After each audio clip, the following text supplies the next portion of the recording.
Oh, I'm live. So what are we going to do tonight?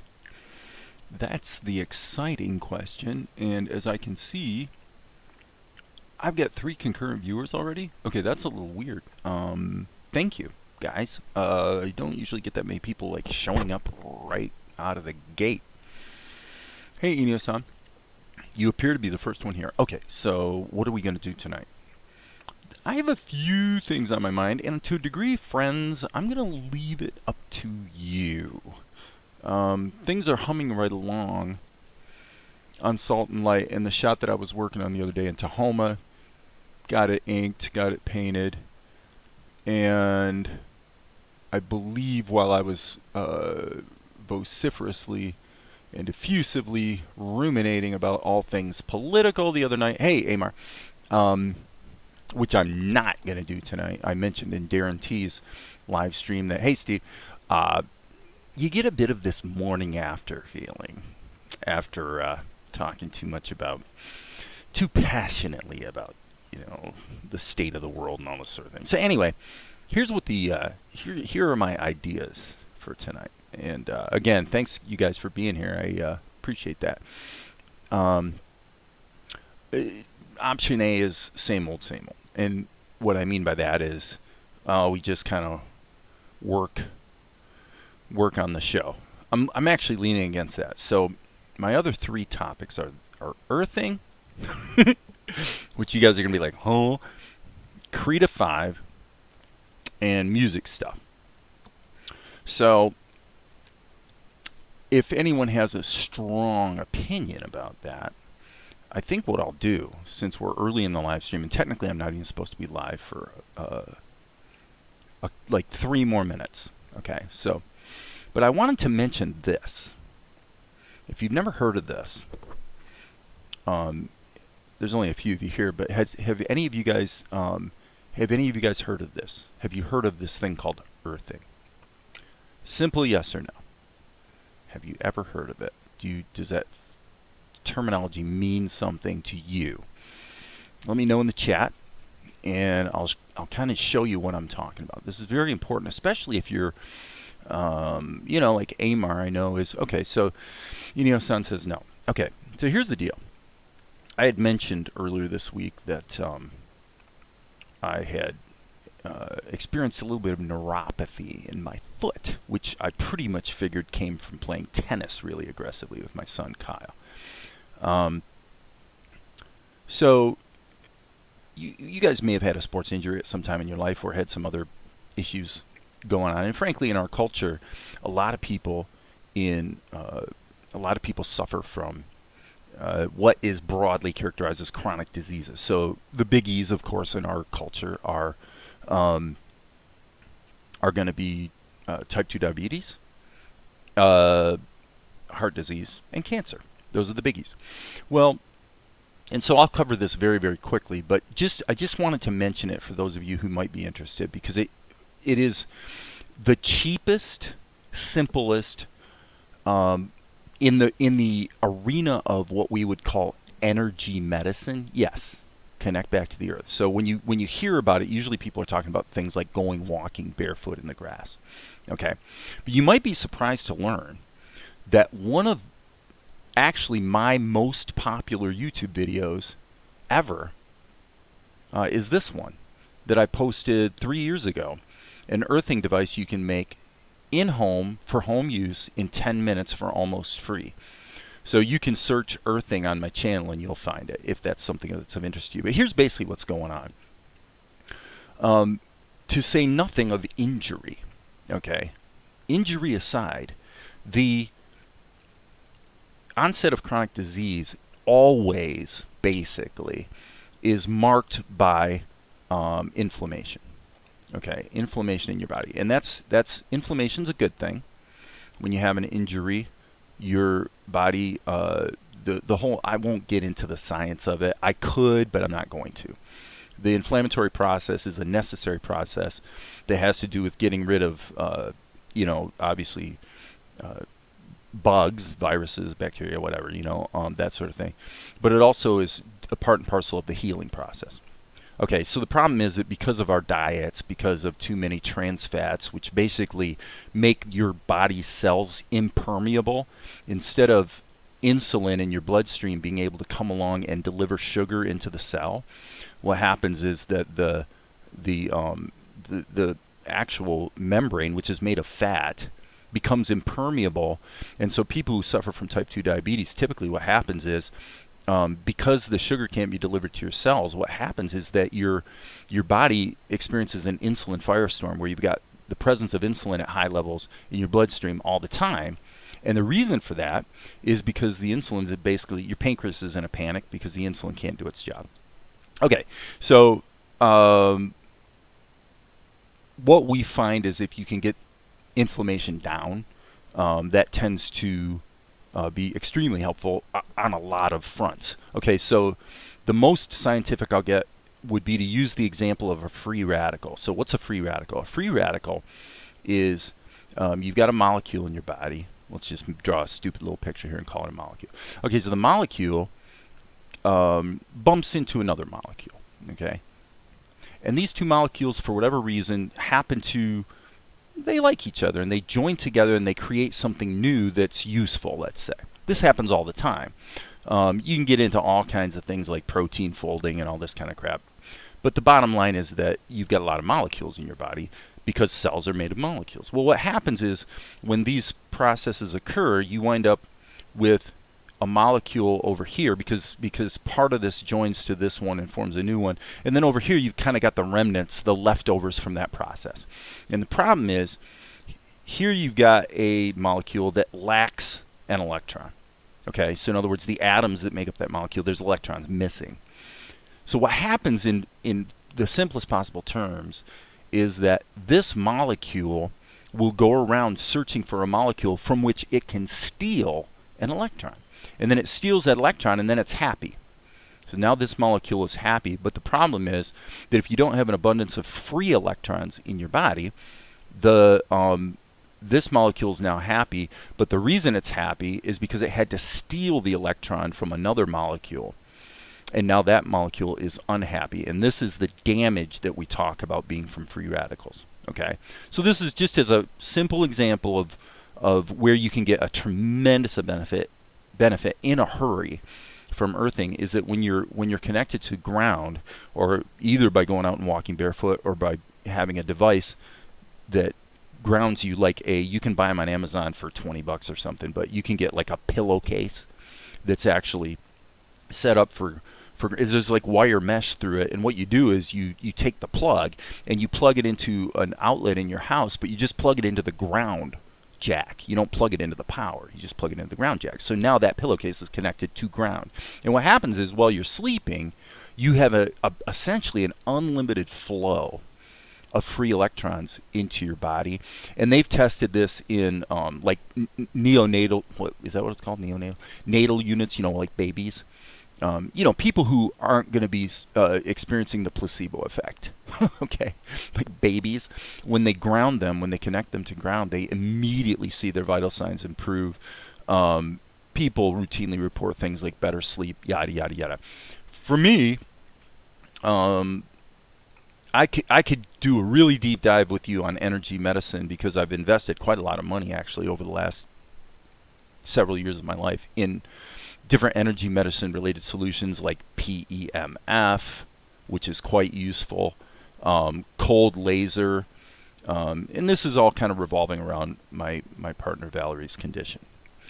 But actually one of the most beneficial things you can do that's literally almost free, and oftentimes is free, is to connect to ground, because the amount of charge that you get in that way is essentially optimal.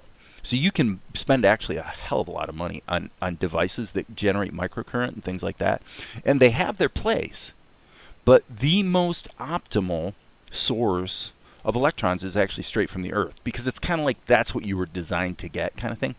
And so I just wanted to call attention to that video because yes, play golf. Well, obviously it's better if you play golf barefoot or you're wearing leather shoes where you can actually get conductivity through the shoes. But it is earthing. That's what I'm talking about, Maria. I'm talking about earthing. But I wanted to call it to everyone's attention because the inflammation that I was talking about the other day, which had resulted in some numbness and stuff, is literally almost gone. It only took about 3 days of going ahead and connecting back, earthing overnight. For me, I've got a little cuff that I just put on, but it really, really, really works. And people who are sitting at computers like we are, and who are surrounded by EMFs, and there's all kinds of things that we could argue about that are potentially or demonstrably damaging to our bodies. But one of the easiest, cheapest, and most effective ways that you can mitigate that problem is by getting yourself connected to the earth. And you can do it for almost free. So that's why I pointed out the video on my channel. If you just look at my channel for earthing, it's a video that's gotten a lot of views. Every month it shows up as one of my most viewed videos. It has nothing to do with animation. It shows you how in about a half an hour you can make your own earthing device at home. And in fact, right now, the one that was demonstrated in the video is literally this. I pulled this out of the closet, and I actually have my foot resting on this. It's just wrapped in aluminum foil. And I've after a couple of years of being packed away in a box somewhere, I went ahead and tested its conductivity, and it worked. It's perfectly connected. And you do want to test it if you can with a simple cheapo continuity tester, because for some people the ground plugs in their house aren't actually connected to ground. Usually they are, but sometimes they're not. So what you do is, if you take both of these and stick them in a socket, the little light will light up. Okay, but then if you pop the one on the left out and stick it in the ground jack, it'll still light up, because then what's happening is the voltage is going in, but it's still going out to ground, because your negative on your outlets in your house are literally just grounds. So the third plug is really just a safety backup, actually, is what it essentially is, to take the voltage back to ground. So soda pop, you're completely right. Well, I mean, there's a really good case to be made for that. That all illness, it does map to inflammation. It either causes it or, in fact, results from it. And we're in a time in human history where we are not outdoors a lot, and so we're just more subject to the ills of not having that relationship with the earth, if you will, that we did back then. And it's not voodoo.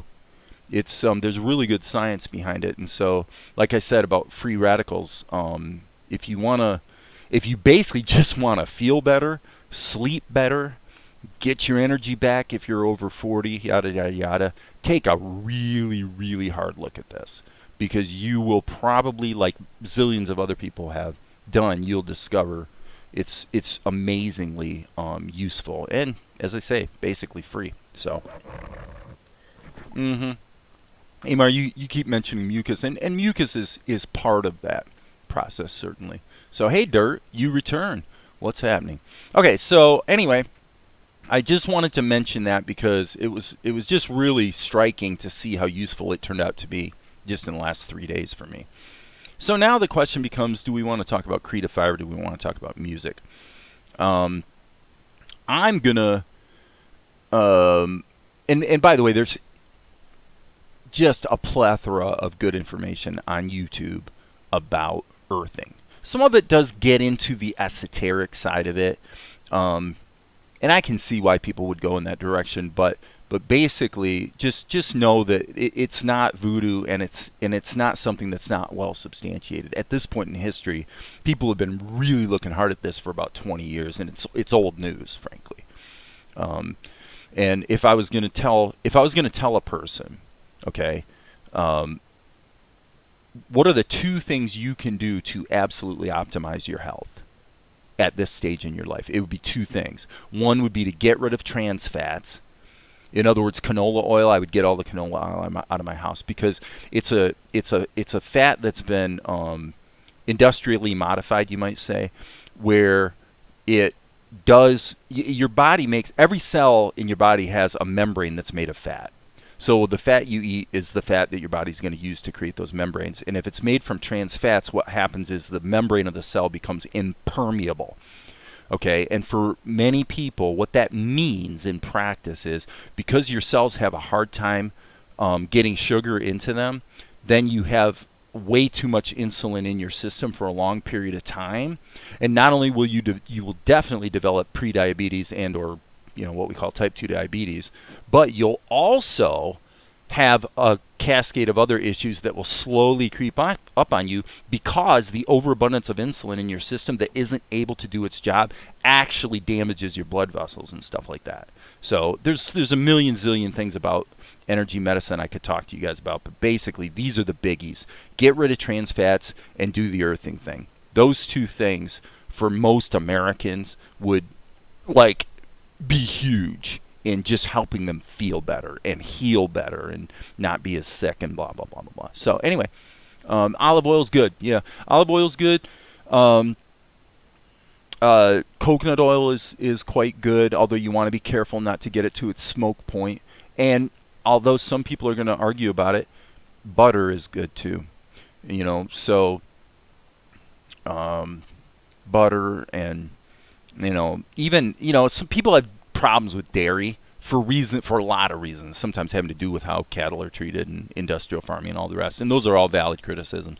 But basically, the fat in milk is not really problematic either. So yeah, butter. My big three are olive oil, coconut oil, and butter, and then also for flavor, sesame oil, because we do a lot of Asian type cooking. So so anyway, I just wanted to mention that because it's just a really super cool thing, and again, it's so freaking cheap to do. It basically costs you almost nothing to get a massive benefit. And when you can find something like that, where it's like a triple win, it's effective, it's cheap. I guess I don't know what the third one would be, but you kind of want to be aware of that. So anyway, all right. So, yep, those are good ones, Amar. Absolutely. Coconut, avocado's excellent. Grapeseed is great. Yep. If you're going to get into frying, then we do have safflower oil. It isn't ideal, and it's something we would only use once in a great while just for deep fat frying, which we almost never do. However, with one exception that came up kind of recently, which was we have so many potatoes that we grew in our garden that we want to make tater tots. And so, you fry them and then you can freeze them and you've got them all winter to use. So it's pretty cool. Okay, so relaxing during eating is important. Yes. Chew your food well. Take your time, baby. Take your time. Dairy was not made for our gut, and baby cows only drink it for a short period in their life. I know, and people talk about the fact that the baby cow gains all this weight in the first so many months of its life, and yada yada yada. And so your response is not unexpected. Of all the things I've said, if there's one thing that I figured somebody's going to object to, it would be saying that dairy's basically okay. I happen to think it is.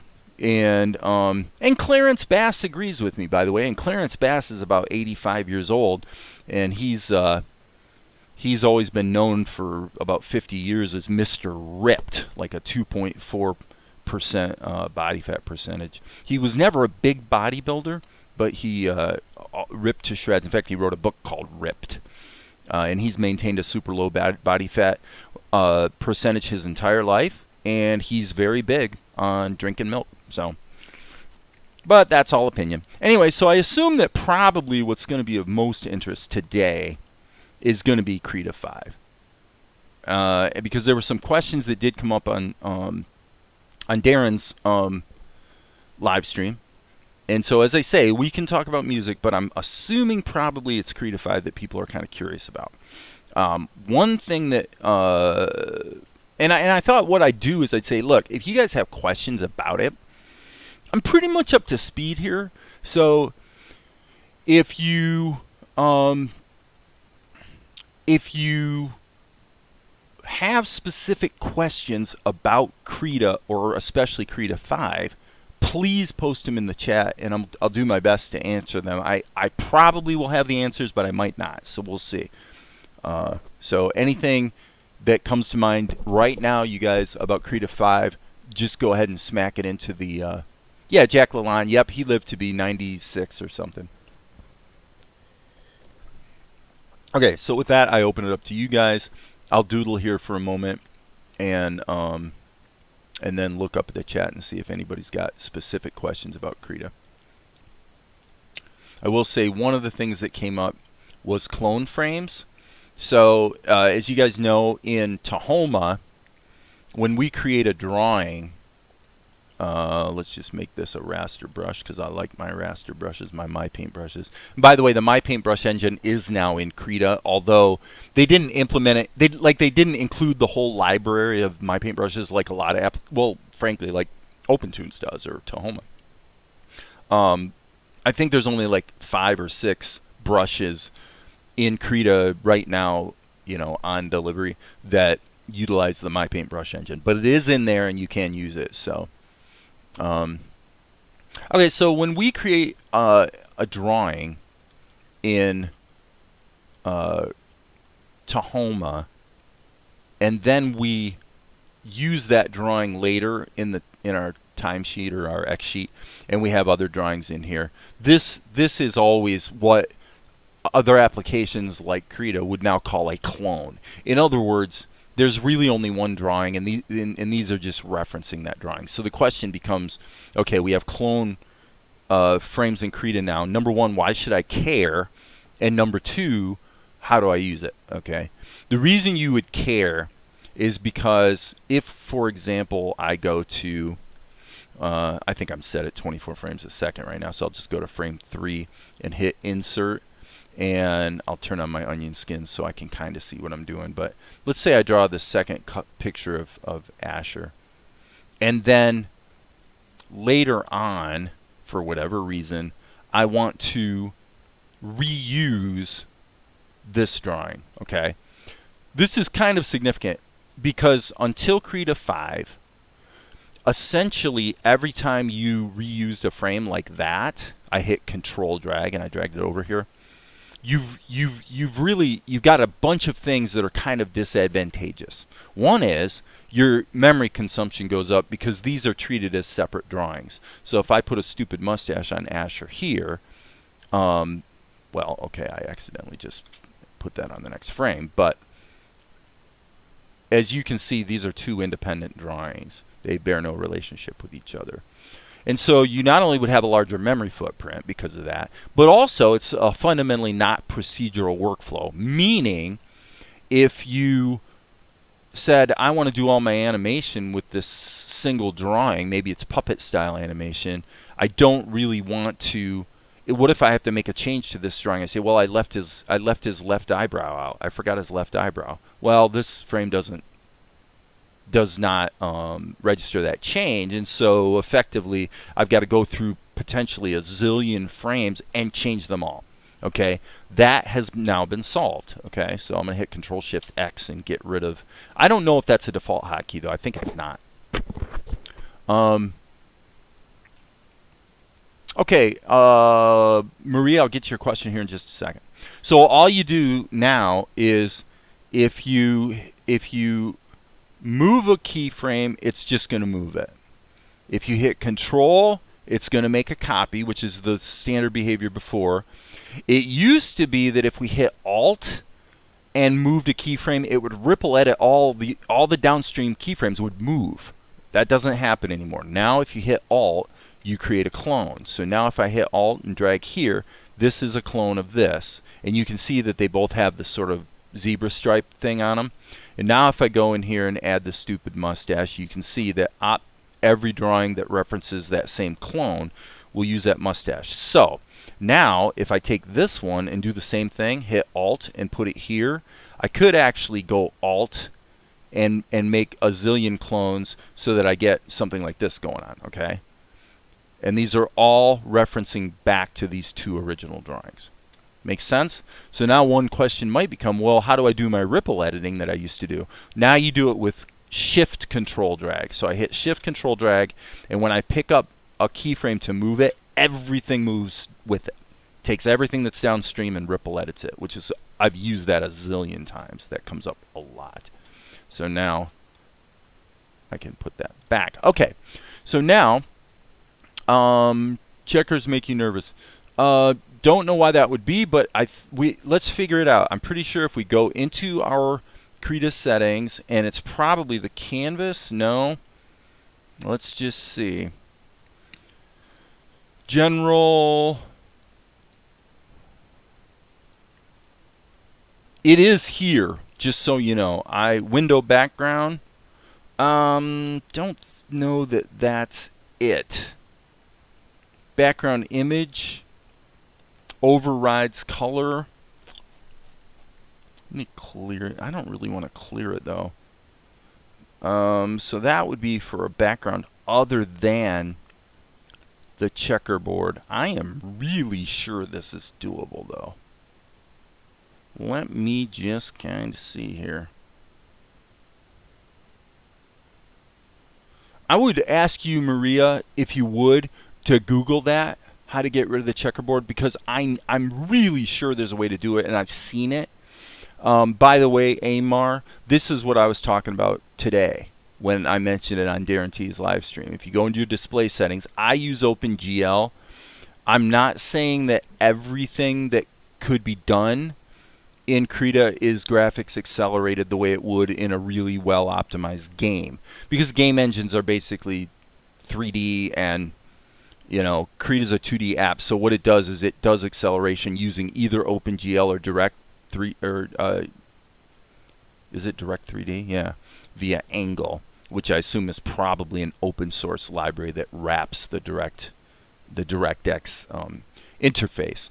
And for sure, I can tell you that if you don't use acceleration, it definitely harms performance. But that's been in Krita for a long, long, long time. So, yeah, and let us know what you learn on how to get rid of the background checkerboard. Because I am very, very sure that is quite doable. And I like the checkerboard, so I just haven't had cause to go in and get rid of it, like, ever that I can recall. So, okay. Window. Yeah, you'd think it'd be under window. I'm going to put this up on the other screen where it's a little bigger and a little easier to see.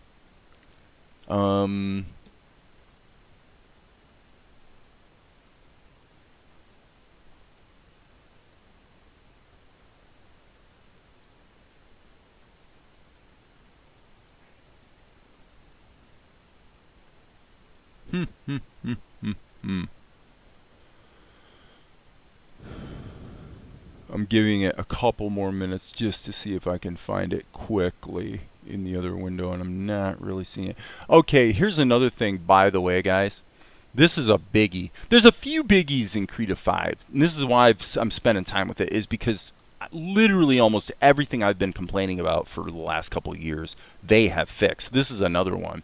The resources folder, I have a problem with this, and I always have. It stores it in C users, Dave Weiss, app data, roaming data. So it's basically saves it in the default Windows place where Windows saves your personal data associated with an application. I don't like that because I would rather have my data.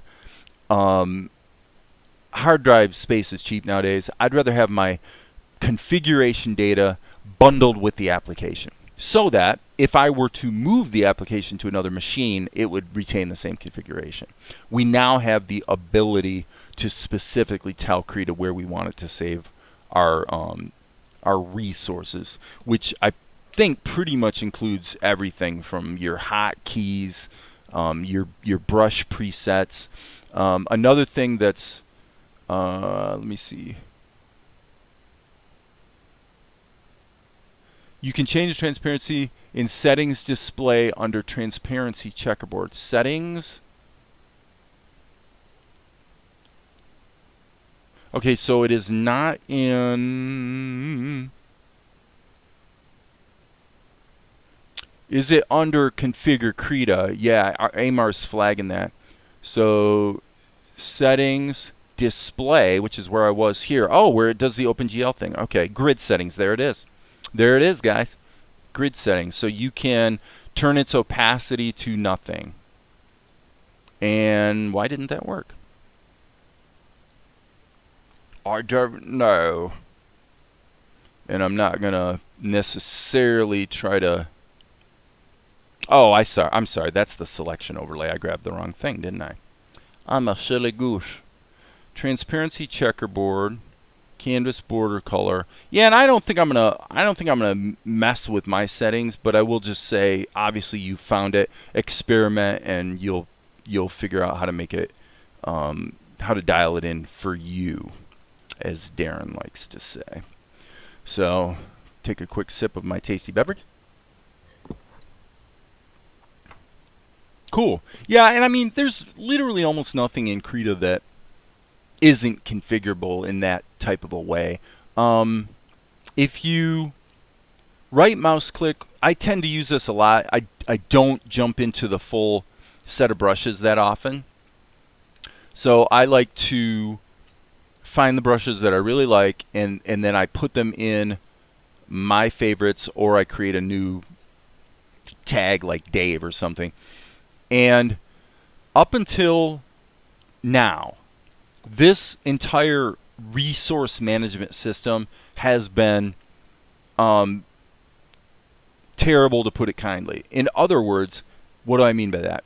For example, it's been the case that if I find a brush that I really like and I assign it to a tag like my favorites, so there I just did it. As you can see, it updated here instantly.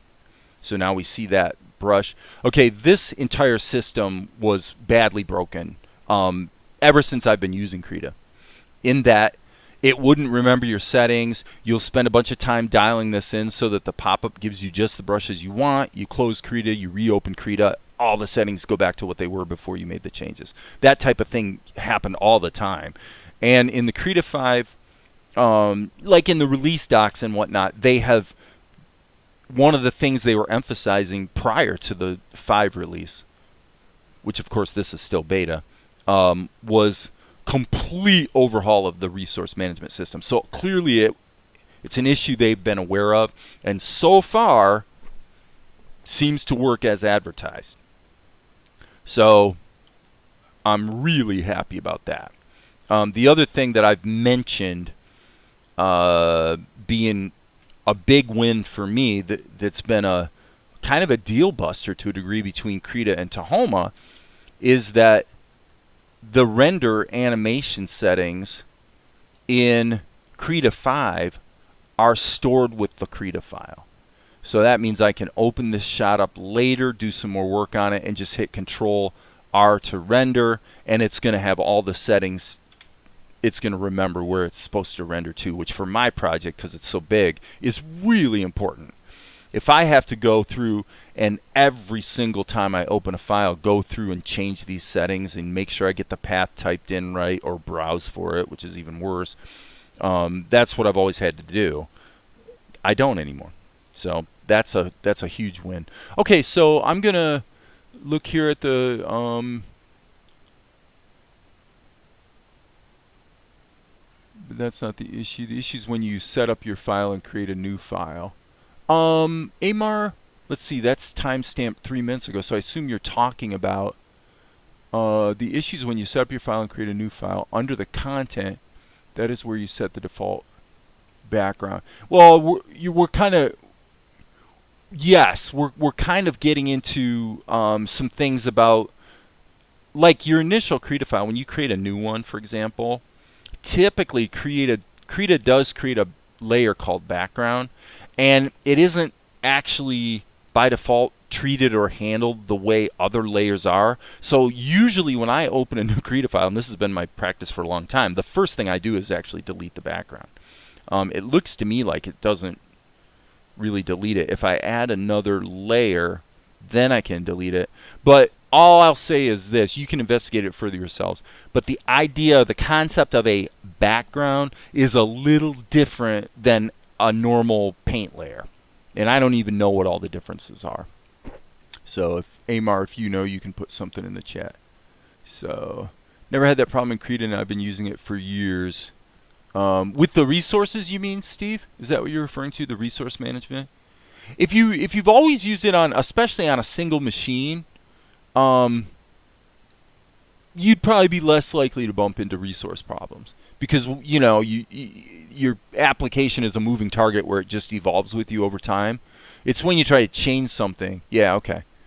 Okay, so that means when you start a new file, it will have 2 layers. Yeah, and you can. That's another thing I'll say. I'm not going to go in and do it right now, but you can set it up so that you can set up each new Krita file to begin the way you want it to. In fact, you can set up templates, right? So file, new, all of these templates are available, and you can create your own. So if you have a certain configuration of layers and whatnot that you like, just create a template and save it as a template, and then it'll be available the next time you go to create a new Krita file. So I mean, this animation template is kind of insane, actually. It's all set up. It's basically set up for. It comes with Krita, by the way, but it's all set up for the Japanese conventions, whatever they are, about doing anime. I don't use it. Some people think it's cool, I think, So one thing I was thinking about is, well, okay, what is it about Krita that at this point in time, assuming that version 5 stays as bug-free as it seems to be, what are the things that Tahoma still does better? And I would say the one thing I could think of would be the procedural nature of your palettes. In other words, the ability to color something and then later change the color. Well, and that in Krita, that would require a little bit of management. Okay. In other words, if I'm going to go ahead and ink this, okay. And by the way, and one of the other things I've always liked in Krita that to me kind of beats Tahoma is I can just hit shift and drag and change my brush size. A lot of things that require clicking in Tahoma don't in Krita, and so yeah, I'm sure it's pretty obvious, but I'm kind of happy to be able to be back with Krita, and I'm not throwing away Tahoma, but so let me just show you guys, if you want to have procedural palettes in Krita the way you do in Tahoma, in other words, you want to be able to color something and then later decide to change the color. Okay? Well, you do it the Ed Tadeo way. When Ed does animation, he typically has many layers. He's a layer liberal kind of guy. Okay? And so let me just kind of get him blocked in, and then I'm going to hit the tilde key to solo this layer so I can just kind of see what I'm doing. Okay, so what Ed tends to do is he'll actually put each color in a separate layer. Okay, so, and that's actually the secret to a little bit more procedural coloring system in Krita, which is this. I have my ink now. I'm going to hit Control G and put it in a group, and I'm just going to turn my pencil test off. Now what I'm going to do is I'm going to add layers, and by the way, this should be under the other layer. Okay, and then I'm going to just duplicate it. Okay, and so now I'm going to grab a red color for his little hat thingy dingy. I'm going to hit the fill tool and fill his hat. And I'm going to do a flesh tone. I'm just working fast here, and color his skin. That's not really the right color for Asher's skin. But okay, so the disadvantage with this is if you're doing a lot of animation, you do need to come over here and hit Control Insert so that you stick keyframes in your layers.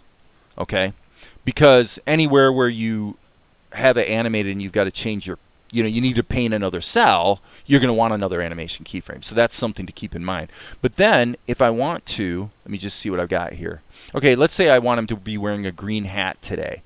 What I would do is I would actually just add a filter mask, and the filter mask I would add would be a level. Well, no, it wouldn't be levels probably. It'd be a curves, color adjustment curves. Okay, and then the color adjustment curves in Krita are a lot. There's more stuff you can do with them in Krita than in Tahoma. Tahoma's curves are pretty good, but one of the things you can do in Krita is you can actually use curves to tweak the hue. So in this case, I would just go like this. And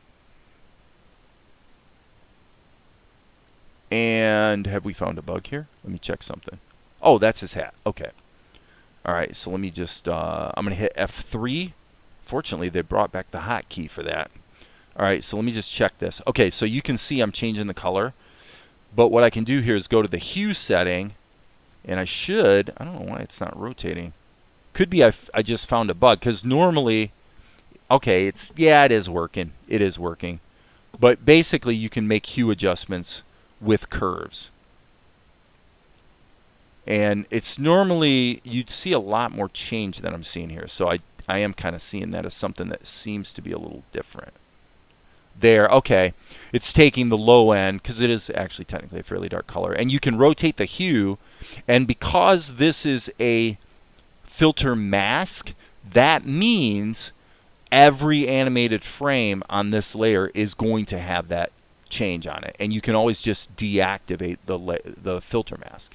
And all of the filters, the blurs, blah, blah, blah, color adjustments, whatever, all the filters can be implemented as filter masks, which means that they will be applied to all your animation frames. Okay? All right, so yeah, the animation template. I don't have a use for it myself, but you know, some people use it. Okay, yeah, so if you use multiple layers to color, then you absolutely have the ability to make downstream color adjustments. And as I say, with a filter mask, I could use the hue saturation value.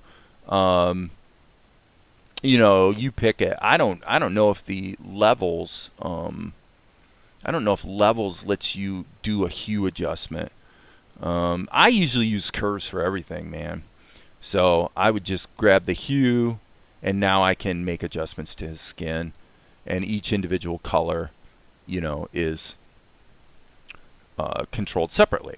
And then if you're, you know, when you're happy with what you did, you can always just hit, if you want to reduce the memory footprint or whatever, just flatten the image, or flatten the layer, I should say, and it'll bake that filter into the layer so that it just becomes part of it, and it's no longer a filter mask, and now your color's baked in.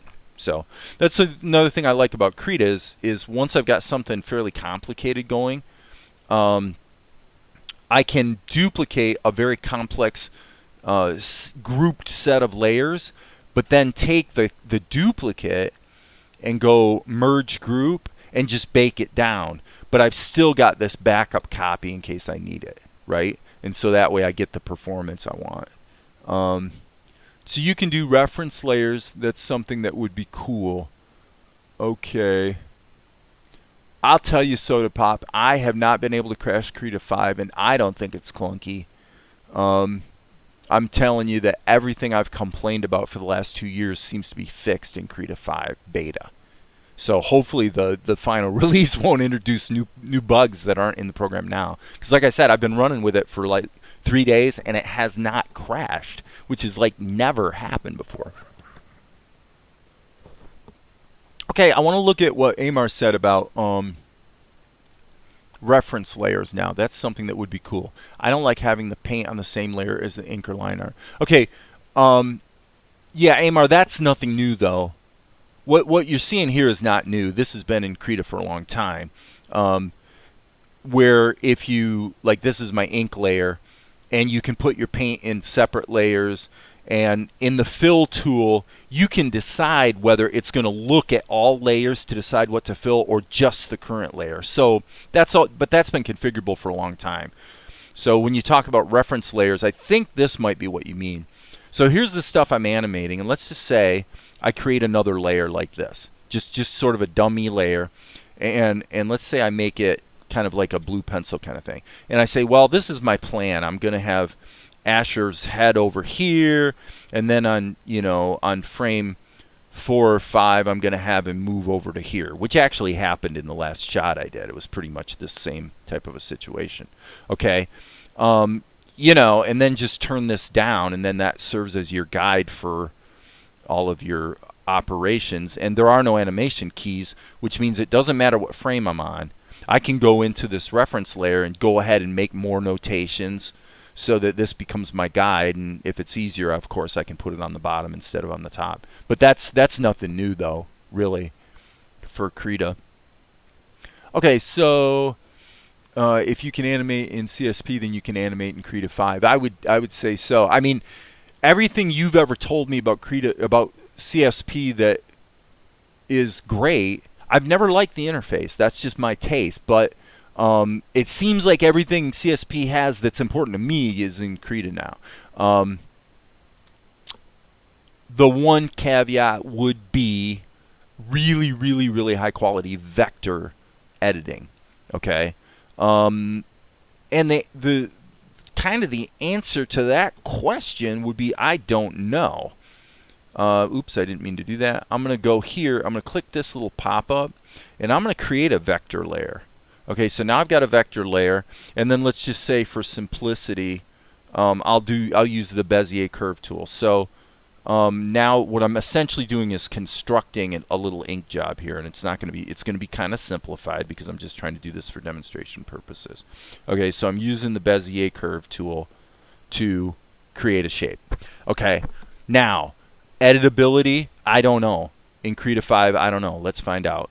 You can see your control points, and you know, at a glance, looks fine. I don't know. I mean, I think you could probably find things to object to, but it looks to me at a glance like it's more performant than Krita 4.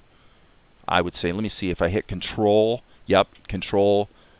Does that add a node? No, it'd be Shift. I don't know. I'm not sure what the hotkey is to add a node. You've got buttons over here for it. But so vector editing. One thing I will say is vector levels in Krita traditionally are not animatable too. Okay, so if you want to animate with vectors, which you can do obviously in Tahoma,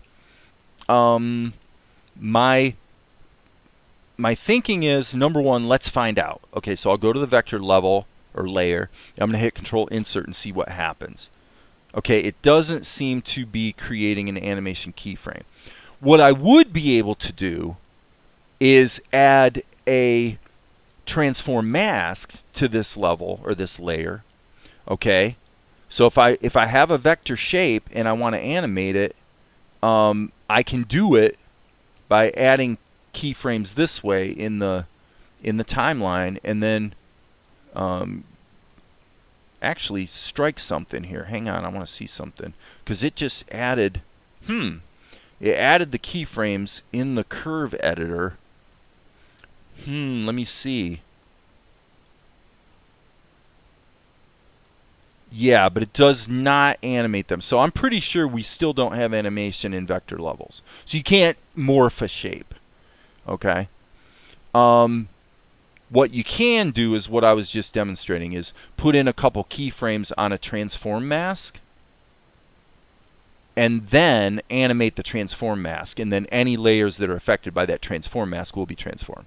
So if you're willing to use static images that you want to animate, set up a puppet rig or something, you can use vectors for that, and that does have the advantage of being editable in post, as they say. You can go in and you know, change the model. You probably want to turn your transform mask off, but I can go in and change the model a little bit, and when I turn the transform mask back on, you know, it just does exactly what you would expect. So at least you have that. Now, I'm not really whippy on using vectors in Krita anyway. I never have been.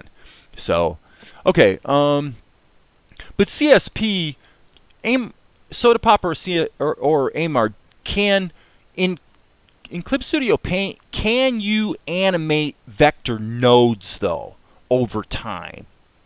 Yes or no?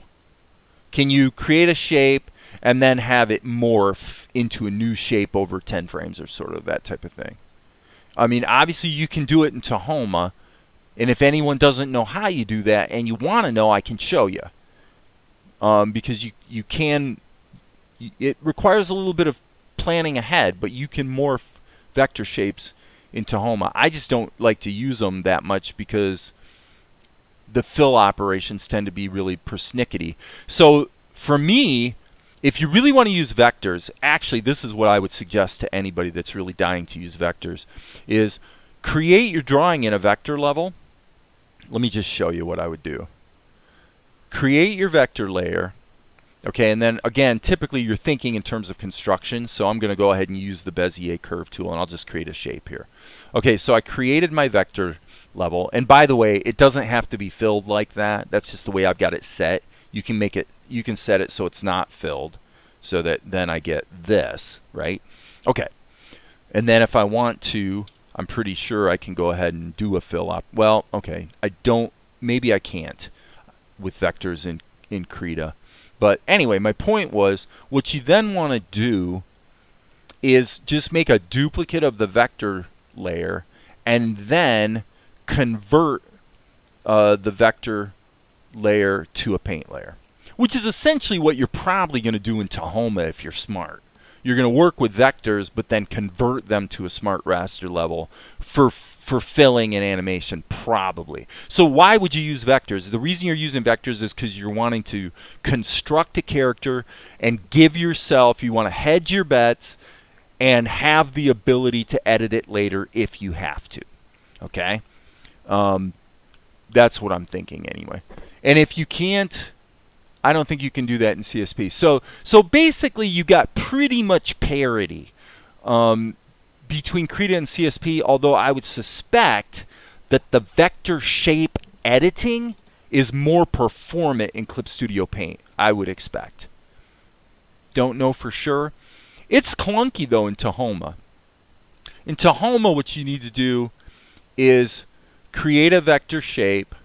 So I'll just go ahead and create a shape. And then you create another shape. Well, no, what you do is you come over here and you create a duplicate. You hit your C key and you don't get rid of nodes. You don't add or delete nodes, but you change the shape. And then, what is it? Insert. Okay, no, it'd be like insert. You'd insert, so you have to plan ahead, which is the same thing you have to do with the Blender grease pencil. If you're gonna morph grease pencil shapes over time, you have to do it almost the exact same way. So then you grab the first and the last one, and you can see this little indication of whether it's going to do easing or not, like ease in, and then you tell it to do in-betweens, and then it does them. And then if you drag them into Tahoma, now you get your morph. So that's been present in Tahoma for a long time too. So in that sense, Tahoma beats Krita. If you love vectors and you really need to morph shapes, then you're really going to be better off in Tahoma, or obviously OpenTunes. Okay, so the more I use CSP, the more I realize it's untouchable in too many ways, but to each his own. Okay, I mean, untouchable in too many ways. Personally, I don't find that super useful because you didn't really say anything. But if there's something specific about it that you think is better, then by all means highlight that. For this reason, Soda Pop. Okay, yeah, the multiple folders. Okay, so the multiple folders, I think. See, I think I don't find the way Clip Studio does animation by putting them in folders where you sort of have an image stack. I think it's cool, but I don't see it as better, and I definitely see it as being kind of, it takes up a lot of space, right? So, like in my case here, let me go ahead and close this up and turn this off and turn this back. Oh, wait, that's a pencil test. So I'm going to duplicate this and then bake this down. So I'm going to hit Control E to merge the group. Okay, so I just did that so that I can go over here and take this this layer and let's just say use the Animate tool to move it. Now it's not going to tween this, okay? It's just going to jump. So this is going to be like what you get in Clip Studio Paint, right? It's basically frame by frame animation. If you want to tween it, you have to do it a little different way, okay? The CSP timeline is all about multiple folders showing as one timeline frame and timeline mimicry. There's so much I can say about CSP workflow. Oh, fair enough, fair enough. The vector node or point are not animatable, and they're not in Krita as well. Exactly right. Only in OpenTunes or Tahoma. Well, obviously Moho. But one of the problems I have with the latest version of Moho is it demands, because one of the things that came up in Darren's live stream had to do with the kid that had the really kind of old laptop, right?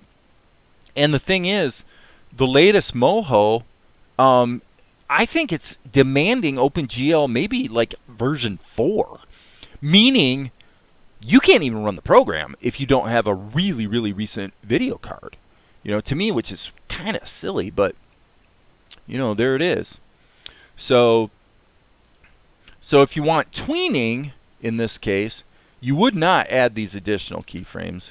What you do, again, is you would add a transform mask, and then you'd say, over my 10 frames or whatever, I just want to animate his position, and then you just do it. And so one thing that might come up is, what about editing these keyframes? What about editing your curves? This red line here is obviously the movement. Well, what you can do is you can add another node. If you grab it and then click outside of it, you can drag it around to modify its position, as you can see. And if you grab the node and then click on this, it turns it into Bezier, and you can drag it this way. Now, one of the shortcomings, in my opinion, is that it does not seem to have, and I haven't looked deep at the possibilities here, but it doesn't seem to have, forget it, I might be wrong. You got linear, constant, oh, it's got constant interpolation? Ooh, I did not know that. Okay, that's kind of cool. So if I add a constant interpolation, let me see here. So I add a node, but then I change it to constant interpolation. What should happen now is it actually jumps, yeah, like that. And now it's like Blender, where you can mix and match constant interpolation with Bezier interpolation. Works for me, folks. Works for me. So, and if you're getting cluttered here, you can just, you do have to click the minus sign as opposed to hitting the delete key, as far as I can tell so far. But you can go through here and clean up the data if you want. Now, how you would set it to only set keys on the parameter you choose, I have no idea. I haven't gotten that deep with it yet. And I don't know if you can lasso multiple keys either. What it appears is happening is it's setting keys on all these parameters, which is the skew and everything. So let me see here. If I drag these up, you can see that these other keyframes just kind of appear. And now what I did right there was I accidentally set a keyframe for what parameter? Probably the scaling just in one dimension. So, right. So that's the, you know, the bad news is they're all clustered in one spot here. And so you need to fiddle around with it. But as far as I've been able to tell, the editing, it's a darn good start. Okay, as far as being able to go in and edit your interpolation curves and stuff, it's a darn good start. So, yeah, and upgrading to a AMAR, to upgrade to a different version of OpenGL is punitive for most people. Usually the only way you can upgrade your OpenGL is to upgrade your video card driver. Okay, so now I had mentioned a couple things that I've been doing a lot in Tahoma that might be of interest. What if, for example, this is pretty simple now, so we'll just leave it at that. So I've got this head. I'm going to get rid of all these other layers just to keep things clean. Okay, so now the question would be, how do I do the body highlight effect, right? So I've got this animation of Asher popping around, and I've been using the body highlight effect all over the place. Here's how you do it. Number one, you got a couple choices here. You could bake down the animation to just make everything simpler. And if you do that, let me show you what would happen. I'll duplicate it. And now what I'm going to do is hit Control E. Now what it's going to do is it's going to calculate the position of Asher on every single one of the frames. Okay, I hit the wrong thing. It would be flatten layer, not merge group. Reason being, it's not actually a group. It wasn't in a group. It was just a layer with a transform mask. You can apply the transform mask to a paint layer, pretty much anything, including a group. That's what I showed in my last video, my quick look, is that you can have groups inside of groups, and they each have transform masks, which means you can set up a rig and make a character move any darn way you want to.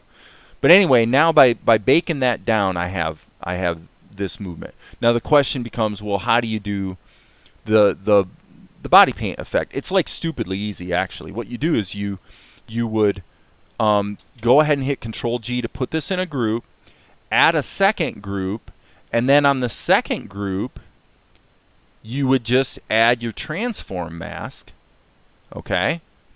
And you're not going to do any animation keyframes. You're just going to move it down a little bit like this, okay? And then you're going to hit the little alpha thing, which locks this translated one to the alpha of the layer below. And then you're also going to go Control M, and you're going to make it black, and then make it a filter mask. And there you go. And that's all there is to it. And then all you do is just go in and dial down the opacity of it. Easy peasy. So if you wanted to do the body highlight effect for a highlight in even a simpler way, you got a couple ways you could do it. One would be to, let me think about this for half a second. Since if I was going to add the body highlight effect, I probably wouldn't bake it down. I'd probably use a little different choice here. What I'd probably do is take this one that's got the transform mask on it and just modify the original drawing. So what I would do is I'd take this that's got the transform mask, put it in a group, just add another layer above it, hit my B key, and just paint the highlight on there like this, however I want it. But then again, I would alpha lock it and then just dial it down. So, you know, again, now the problem we have here, this is kind of an interesting conundrum that's easy to solve. What you can see is the transform mask isn't moving with Asher. But if I take this transform mask, I'll bet you if I drag it up here and apply it to the group instead of the layer, that did the trick, with the caveat that he was already translated by the transform mask when I painted the highlight. So I made a mistake. I need to paint the highlight in a little different spot. So I'm going to hit the G key and actually just do it this way. Do a filled shape, you know, just for simplicity. And then I'm going to hit the E key and erase back out of it. Okay? And now I've got my body highlight effect. You know, it's really stupidly easy. The other thing I've always liked about Krita is for post-production purposes, if I want to add a vignette to my scene or something, I just add a layer, pop open my airbrush, I zoom out, and then I just kind of airbrush into it, you know, do whatever you're going to do, and then put it in overlay mode, and then just turn it up or down. And I mean, it's just, the whole post-production process is so stupidly quick in Krita. And if I want to lock it to the character and put those guys all in a group and then have a completely separate background behind them, like this, fill, I'll move that to the bottom. Again, easy peasy. So that type of thing, this is what I missed when I went back over to Tahoma from Krita, was this ability to really dial in the look of my shots really, really fast. Even to the point where, you know, if you're into the Animate thing, for example, let me see here. Let's just use an ink brush, and I'll turn these guys off for the moment. You know, let's say you like to work flat. Okay, so I draw this outline of a plate or something. Okay, and instead of using multiple layers, let's say I know what I'm doing color-wise. I just go into behind mode, fill that. Looks like I had a leak. I'm going to just patch that leak right there. There we go. But by doing it in behind mode, it puts the color behind any other colors that were in there. And if I say, well, now I want a shadow, I can hit my G key, let's say, to do a filled shape. I make it black, turn the opacity way down, and then again, at the brush level, turn on the alpha lock. And what it's going to do, and I don't want it in behind mode now, I want it in normal mode. Or you could do overlay, actually. But now you want to get into blending modes and all that stuff. I mean, Tahoma can't really touch that. But as you can see, this shadow will be locked to the drawing. And so, you know, again, easy peasy. So, Krita's always seems slightly hard to use for newbies like me. Dude, I'm here helping you, man. What can you say? It's if you're that soda pop, if you're that good with Clip Studio Paint, then you must, I'm sure you can handle it, man. If you're a master, once you see that, then you can bounce around all the applications, no problem. You know, with the caveat, Amar, that as I've said many times, I have Clip Studio Paint. I have it on my machine, and I've gone into it a zillion times, and I just do not like the interface. I just really don't like it, and so, you know, there's no accounting for taste, right? So, but like I said, the ability to take a drawing, you know, if you're trying to do, again, like I say, like an anime style background or something, you say, well, I want multiple value levels. So I'm using the filled shape tool. This is how I use vectors in Tahoma sometimes. I'll just add filled shapes, and as you can see, the opacity just builds up on itself. And you can just build it up in layers, you know. Same thing with your highlights. You could actually just draw multiple shapes, and it's all alpha locked, so I can't paint outside of the lines by accident. And each group, all your groups in Krita are alpha locked. They're a standalone compositing node, which means that the alpha locking is limited to the stuff that's inside the group, so you can completely control what shows up and what affects what and all that sort of thing. So, okay.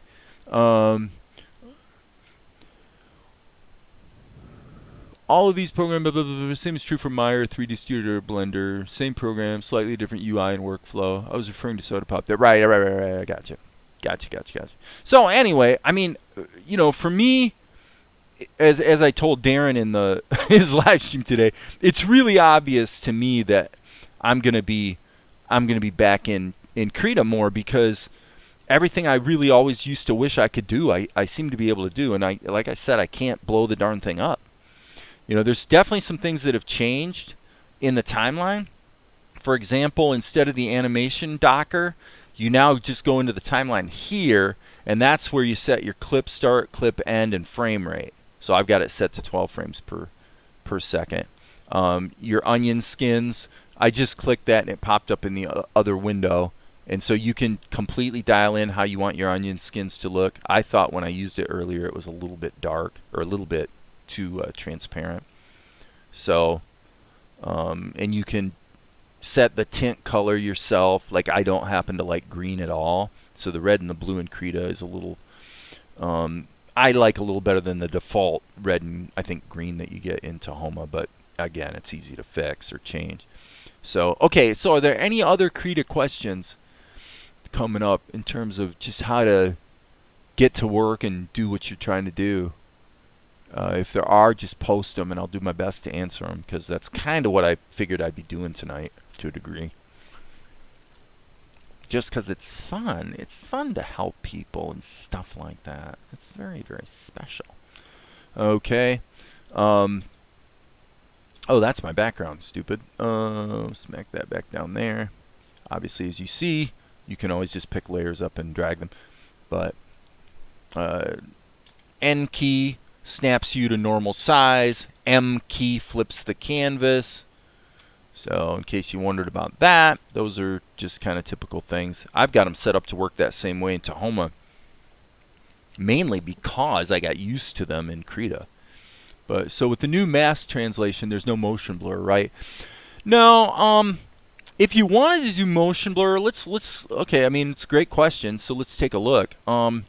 If I was going to try to deal with motion blur, let's get this out of here because it's just gumming up the works. So what we have here is a tint layer. So let's just turn that off because it's also gumming up the works. This is my okay, this is the version that I think I did the body highlight effect on. So I'm gonna go ahead and turn this group off. So let's just work with this group. So what we have is we've got Asher here, and then we've got the highlight effect, which is neither here nor there, and then here's the movement. Okay, so now the question would become, how can we apply motion blur to this movement? Okay, there's more than one way to do it.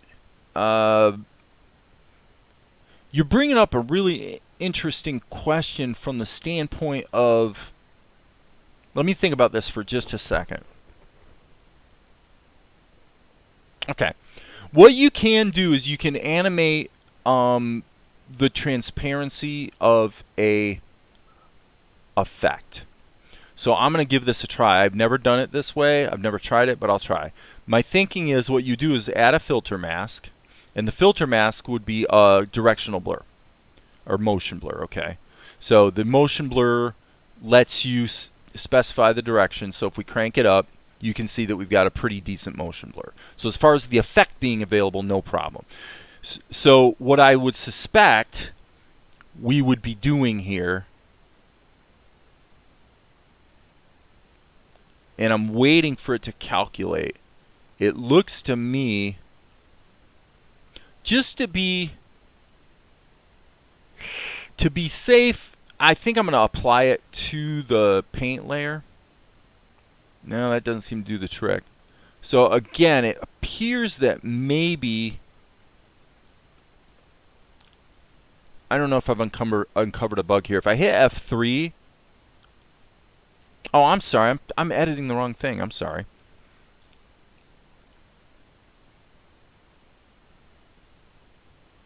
Bear with me for a second. I'm just getting my bearings here. If you guys don't mind, I'm going to bake down this. I'm going to hit Control E and bake it down just to keep things simple. Okay, so I inadvertently didn't add the motion blur filter mask. So the slow way to do it is go add filter mask, and then there's my motion blur, and then there it is. Okay. Now if I hit OK, okay, there it is. Sorry about that. Okay, so now I think what you can do, Jim, is you can add a keyframe for opacity, I think. Let's try this and see. So now we'll go here to where Asher stops moving, and we'll add another keyframe, and then I'm going to add two more. I'm going to add one there, and I'm going to add one here. Okay, so now again, I'm not sure this will work. There is a workaround. If this doesn't work, I can assure you there's a workaround. But the value here is 100, and I'm dragging it down to 0. And I just have no idea if it's going to do anything. It does appear to be the opacity that I'm editing according to this right here. Okay.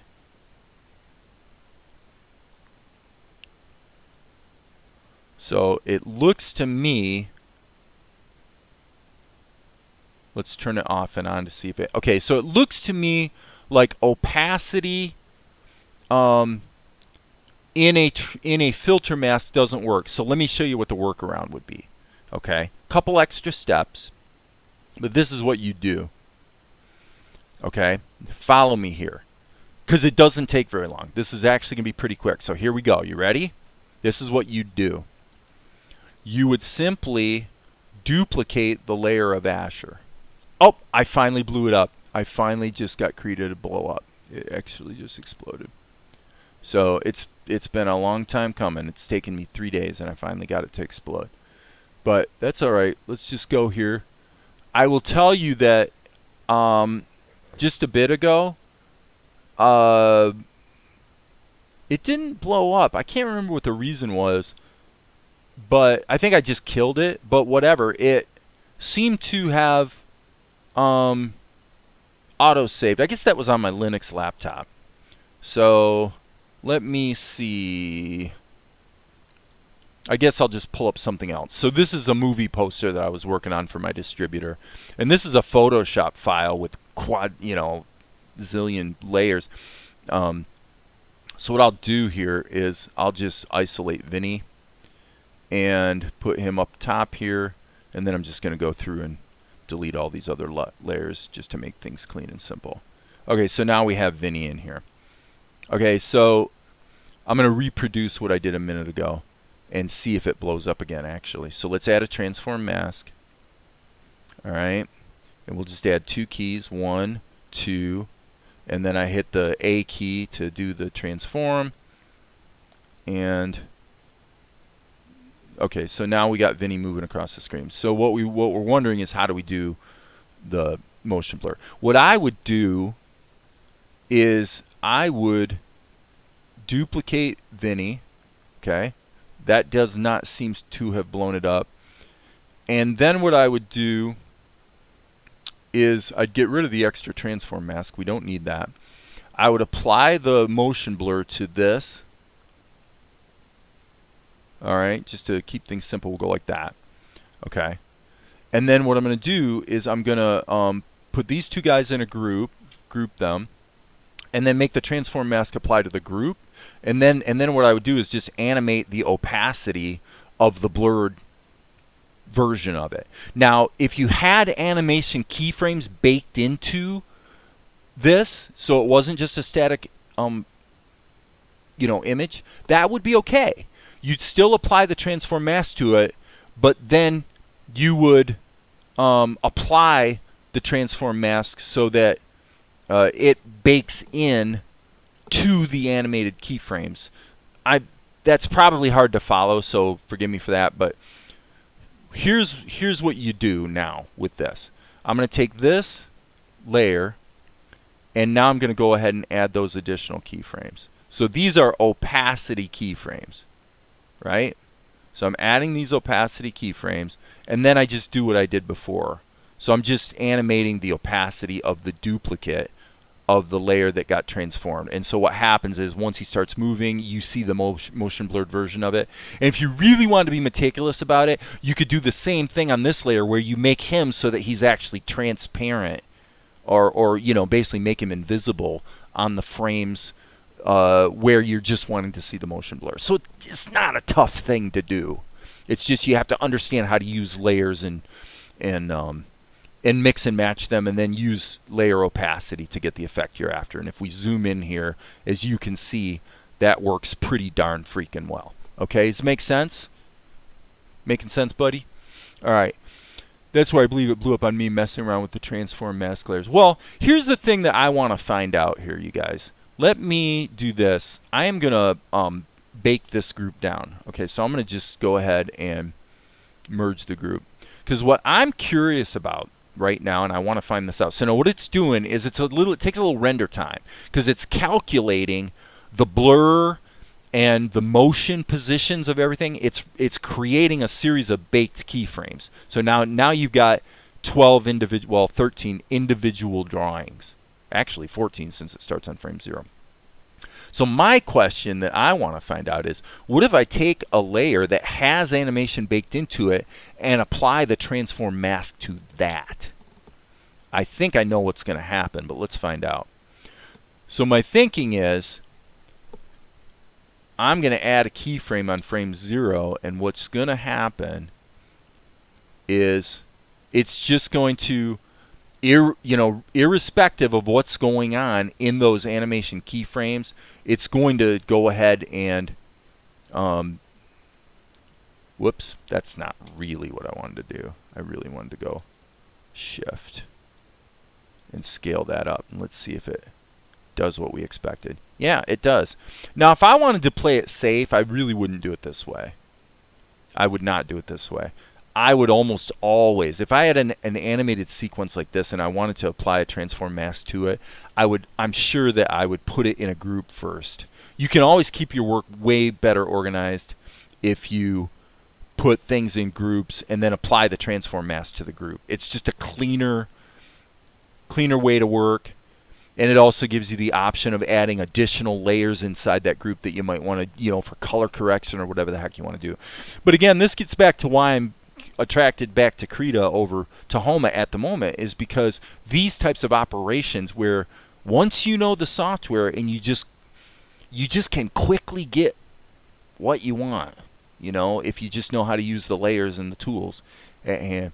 So anyway, and if I go ahead and hit the space bar, as you can see, it's actually it's running 100 frames, but it's totally performant, no problem, yada yada yada. And that's the other advantage it has over Tahoma, is that in Krita you're seeing what you're actually going to render at all times, whereas in Tahoma you're seeing the accelerated view most of the time. And if you add the filters like I've been doing here with the motion blur and color correction, things like that, you have to look at it in the preview rendered mode, and then you need to play through it once and let it cache all the frames, which you kind of do in Krita too. But I've always liked the fact that we're always seeing exactly what we're going to render in Krita. Okay, so any other? Can you animate adjustment layer values? Okay.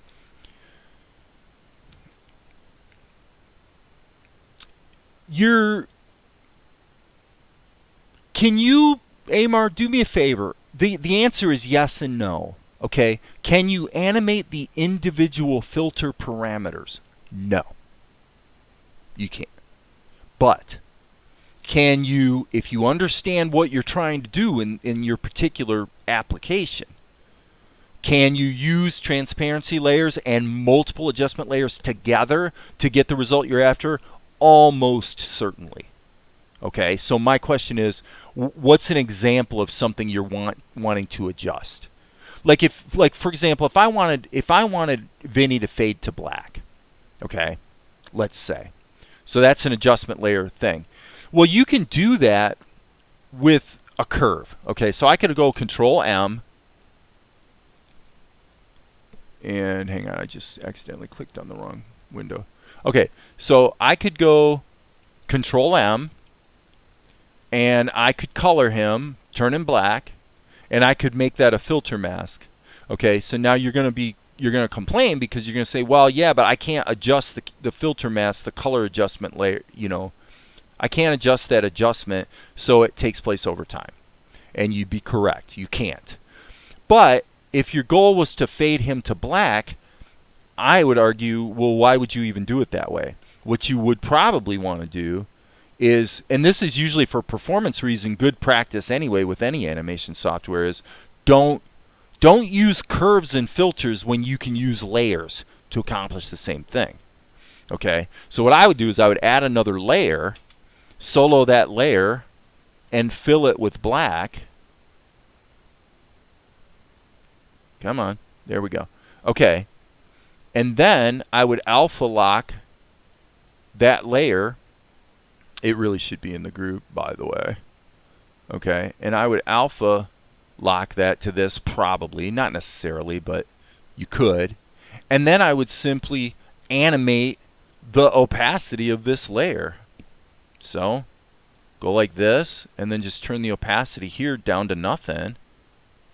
And by doing it with layers, you also have the added advantage that you can use different blending modes to get the effect if you want. So the question for me would become, why would you want to use curves if you could use layers to accomplish that? Because if I put it in, for example, overlay mode, it's going to give a little different effect, and I have all this control. Now what I just did was I essentially dialed in a saturation effect. And I could add another layer doing the same thing with white to offset that saturation, the increase in contrast. There's ways you can offset that, but you do that with blending modes as opposed to doing it with curves and other filters, right? I almost never want to use levels or curves if I can do the same thing with a layer and a blend mode, because it's almost always going to perform much better using layers. Okay? So if you applied a color mask adjustment layer and had it go from red to green. Okay, again, you're talking about, yes. Okay, so here's what you would do in this case. We've already we've applied the opacity layer, okay? So let's do this. Let's make this red, and I'll solo the layer and fill it with red. Okay, so I would do this a little different way than what you're kind of asking for. Okay, but I'm going to turn it red, and now what I'm going to do is I'm going to duplicate that layer, and I'm going to turn it green. I'm going to fill it with green. So now I have a red and I have a green. And now I actually have another advantage, because what I can do is just now they both already have the opacity animation baked in. So now let's just take this one and reverse it. Duh. There we go. Very simple. And now it's going to dissolve from the red to the green. And let's see here. This should be, well, that's in overlay mode as well. So it looks like it's got some calculating to do. But if I let it cache, hopefully it won't blow up, but it's regenerating the cache, and there you go. That's exactly what you asked for. And now you have the additional advantage, by the way, that by going in and adjusting these, you can actually adjust these as Bezier curves. So you have total control over how the easing from the red to the green happens. Requires a couple extra steps. If you want to make it really fast, go to the center point here, add another keyframe, and then just adjust the opacity here. And that, as you can see, will actually adjust the curve. So total control, right? And that literally did exactly what you're saying you want, which is a color mask that fades from, well, I went from green to red. I think you said red to green, but I think the point is made. So again, great example of where you really probably don't want to be using filters if you can use layers to accomplish the same thing. Now, to be fair, the as you can see, there's a lot of calculating going on. Okay, it's not clipping it to Vinny as quickly as one might hope. Okay, so there's a lot we could complain about here. This is how I would solve that, and it's always been the way I would solve it in Krita. I would just duplicate the entire group, turn the duplicate off, and then I would just take each of these layers and flatten the layers. Just turn them into, and usually flattening a single layer is a pretty fast operation. So it might not be though. It could get locked up. I've seen it happen. So it's waiting for the image operation to complete, but trust me, you can definitely do that. And what it will do is in each layer, it's going to take that opacity animation and actually turn it into multiple frames that have just diminishing opacity over time. So we see it here. You see the green is now baked in. Same thing here. You're just going to be able to always improve your... Did I just make a duplicate accidentally? No. It's actually calculating the... Looks like it's calculating the...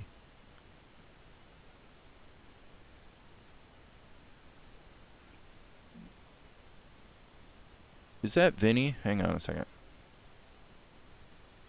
What layer do I have here? I think I duplicated my layer by accident. Sorry. Yeah. Get rid of that.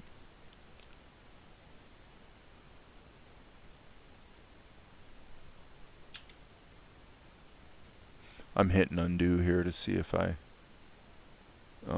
yeah, see, normally, in the normal course of doing this kind of stuff, I'd probably be doing it a bit faster in the sense that I would get that opacity animation in there and immediately just bake it down, because I know that's what I'm going to want. So I've let it build up into a little bit too much of a calculation stack. But I suppose the point is taken that, like with this group, we can now merge the group.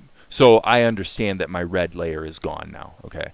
But it's going to calculate all of those animation keyframes, bake it down, and now I've got the group copy in case I have to get back to it. It's still there, but in the meantime, I can bake all this down to a flat animated single layer, and that's that.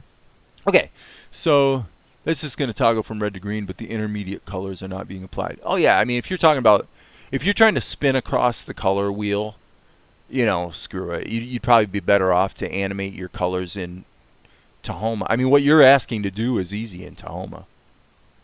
Because in Tahoma, I don't know if you realize this, but your colors in your palette are animatable. You can add keyframes to them. So what you're wanting to do so that it actually sort of crawls across the color wheel like this, not a problem. I didn't know if you knew that, but okay. So here, when I come back to Krita, as you can see, we've got the green filter is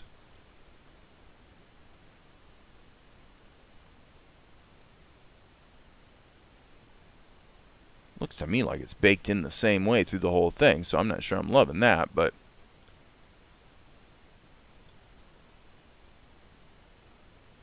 and I hate to use the B word, but I do acknowledge that I'm using the beta of the program here, and I expect there to be little hiccups here and there. So yeah, if you wanted to crawl across the color wheel, if that was your goal, I mean, I can't for the love of God think of a single situation where I'd ever actually want to do that. But if you did, you know, I mean, what would you do? You could do the same thing again with a curve that's a hump where you've got yellow in the middle. I mean, there's a way to do it, but the effect here is more of a wipe versus the transition of color. It is a workaround, definitely. Again, that's why I asked in the first place. I asked, I think it was either you, maybe it was Soda Pop, but what is it exactly that you're trying to do? And then, because if I understood exactly what you're trying to do, I might not do it this way at all. I might do it a completely different way. So, anyway. Usually, I mean, this is the kind of thing that doesn't actually tend to be animated. If I'm using an overlay, I could kind of see it with something like this, where you might be moving towards a little bit greater saturation or something, and probably you wouldn't be going to the full color. You'd probably be, you know, scaling it down to something like that or whatever. So it's just adding. You know, as we get closer to our character, usually these kinds of things are more like, you know, you step into a shadow, like in an anime or something. Your character steps under the shadow of the, you know, the dappled shadow of the trees or something, right? Normally with something like that, you wouldn't be animating it too much. You'd probably be looking at something like this, where you're let's see, am I in normal mode? I'm gonna go up top here, and you know, you're gonna have your foliage and then the whole key here is that it's alpha locked, so that when your character moves into it, you know, he's sliding under the shadows, kind of thing. I mean, that's something that would come up maybe a little more often in an anime type. From a day scene to night in an animation. Oh, okay. Yeah, so you're talking about, right. You're probably going to want to, okay. Yeah, you're probably going to want to, you're talking about having maybe a gradient. You might have a gradient involved, and you might be talking about converting the sky, you know, from maybe a blue to more of a red.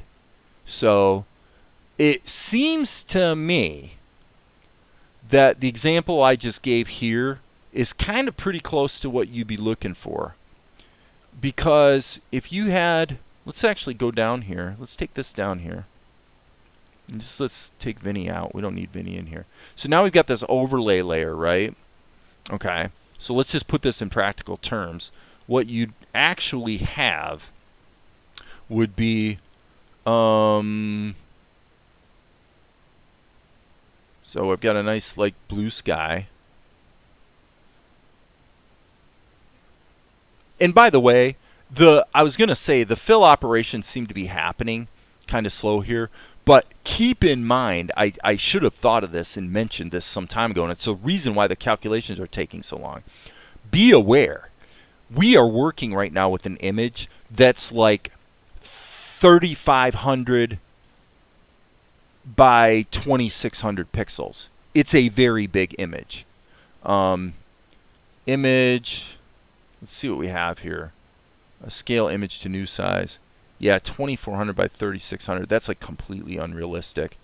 Let's just kind of, let's see what happens if we go. Well, I mean, we can shrink it a little bit. We don't want to be too, we don't want to cheat to make it easy for Krita, right? So, all right, so give me half a second to let that calculate to a new size, because it's going to have to like resize everything. And then what I'm going to do is I'm basically going to airbrush a quick sky and then say, okay, well, what happens if we want to turn it to night? So we're going to try it, right? So I'm going to hit the B key and go to my airbrush. We're going to keep this pretty simple. Now you're going to have atmospheric perspective at the horizon. So basically a lot of people make the sky darker at the horizon when in fact it's almost always actually should be getting lighter at the horizon. And then I'm not going to bother doing too much with the ground other than just making it dark. Okay, so then the question would be, how do we make the situation transition to a nighttime red sky kind of situation? So look, first of all, let's just see what happens here when this actually kicks in. And as I say, I'm definitely, it does look to me like performance is going to want to be optimized a bit. I'm going to turn this back to normal mode and solo the level. Oh, that's why. Okay, my bad. It, I don't know if... I can't necessarily blame Krita for what I'm seeing here right now because I don't know if there's some goofy reason why I actually had a smaller rectangle than I thought I did. So I'm going to unsolo that layer and turn this to overlay. Okay. Okay, so now this is more like what you're talking about. Okay, Amar, is this more the idea? And then obviously you can, you can add your clouds and animate them and the whole deal, right?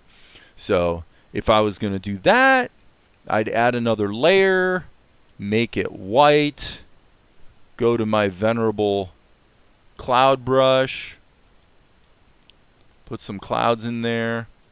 All right.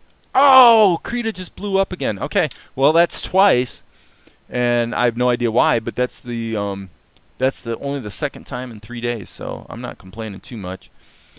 The question I would have is, I don't think I have the on my laptop it was set to the default, and so autosave was on. And I'm pretty sure that it's not on for me here. So let me see. I want to see something here.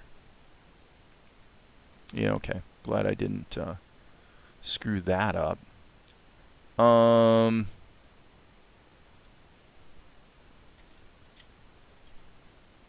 I'm curious here about, because this is a really big image, so I'm gonna. But yeah, this is like 24 by 42 inches, I think, at 90 DPI. I didn't do it at 300, but it is 90. So I'm just looking right now at how long it takes Krita to bake this down.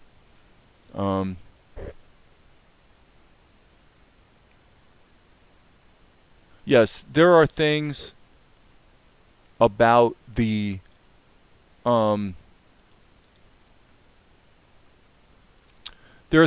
fill operations that do appear to be a little slower. So I think with Krita 5 there's clearly still some optimizing to do. It's functional, but yeah. Let me see here. I guess I don't really need to demonstrate the cloud thing. You get where I was going with it. I would have put in the clouds and add a transform mask to the clouds so they animated, and then that way the clouds would be nicely animating across the screen while the sky turns from blue to red, and that would be your, the bones of your shot. Yeah, 24 by 36 at 300 DPI is really, really big. When I've had to do that, honestly, what I typically do is I will actually assemble this, like this very graphic you're looking at right here was originally assembled in Inkscape. which is pretty performant. So this would be the actual. What I have open here is an alternative poster. This is the actual poster that went with the movie, with the credit block not included. The credit block that you see in the movie posters where it's got the real tall lettering. The reason they do that is because the posters are typically they're high up on the wall, and you're looking at them from 10, 20 feet away. So you look up and you can kind of see it at an angle, and the letters are easier to read. But yeah, this is I think it's 24 by 41 at 90 dpi Photoshop file, and this was something I was really happy to discover. I don't think it was new with Krita 5, but Krita handles Photoshop files flawlessly. Really, really impressed with that. So, yep. So this graphic that we're looking at, what I was saying is this was assembled completely in Inkscape. And Inkscape's got pretty good blend modes. Multiply. It doesn't have overlay, but multiply. You can apply blur to layers, things like that. So basically, I was able to create this whole thing in Inkscape. And then all I did was took each individual layer in Inkscape and rendered it out, exported it as a full-size ping. And then I just dragged the pings into Krita and saved it as a Photoshop file, and wango bango, it worked perfectly. So, yeah, no complaints, man. There's my good friend Donnie O, who's of course passed away about, gosh, it's been like 5 years now. At least 3 years, 3 to 5 years. So, okay, cool. All right, I think with that, I'm probably done with Krita demos unless anybody's got any questions.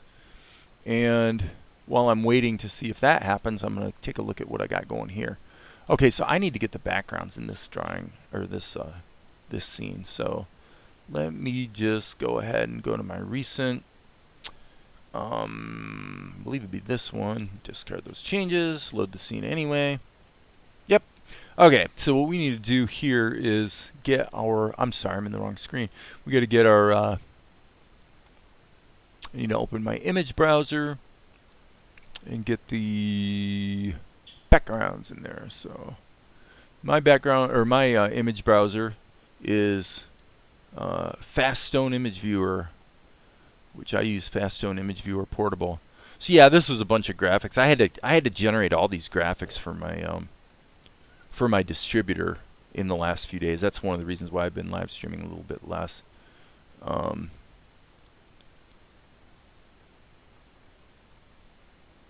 But all the high-res production stills, the DVD cover art, the movie poster, things like that. So anyway, I'm going to take a 5-minute break. Hey, baby.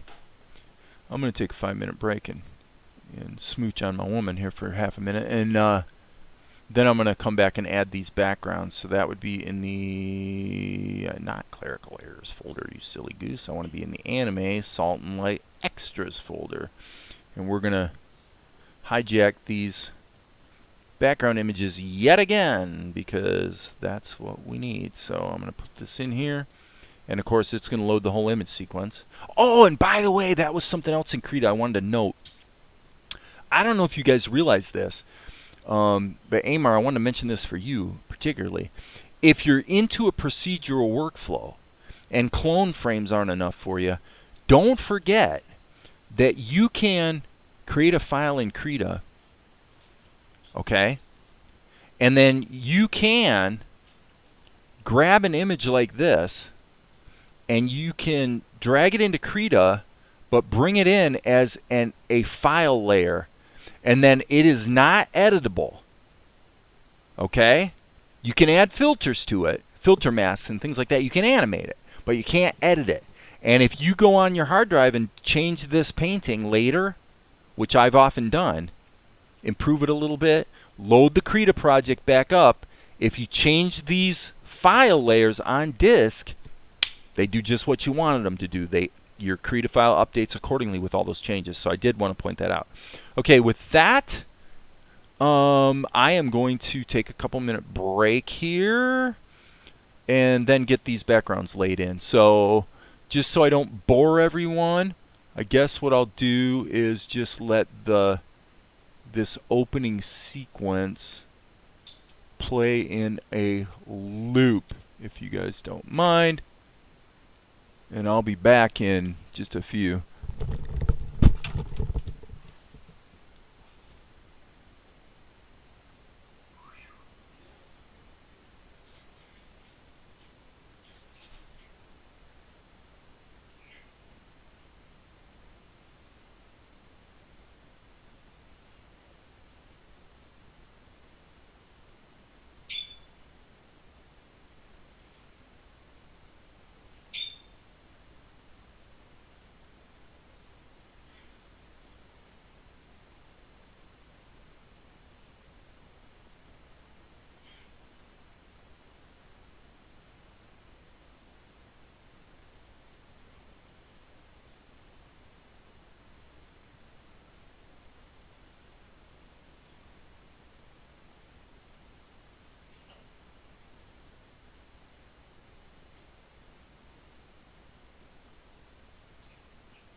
Okay, friends, I got a couple things I need to do before I can get back to work here. So it's going to take about, I don't think it'll take 5 minutes, but think about this. I had said initially in the live stream that I was either going to get into music or get into working on this shot. I don't really care.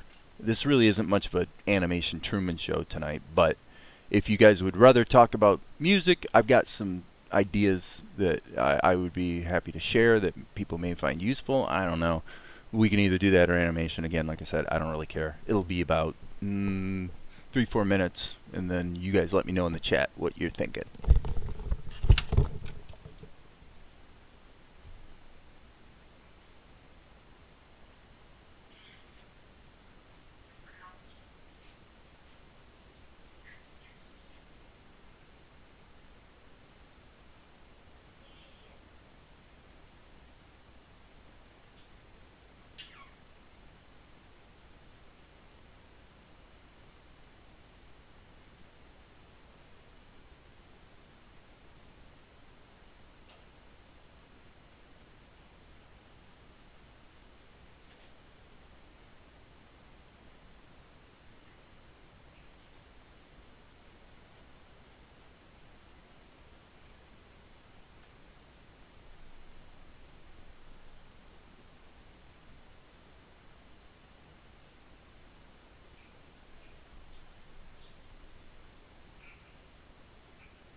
Doop. Okay, I'm back.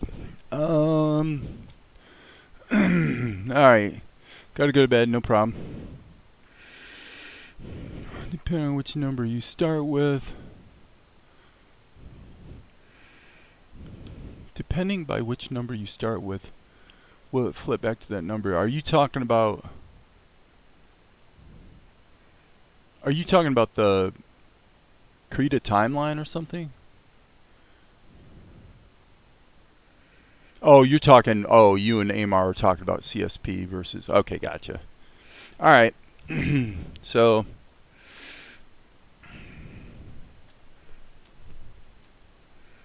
I gotta stop this.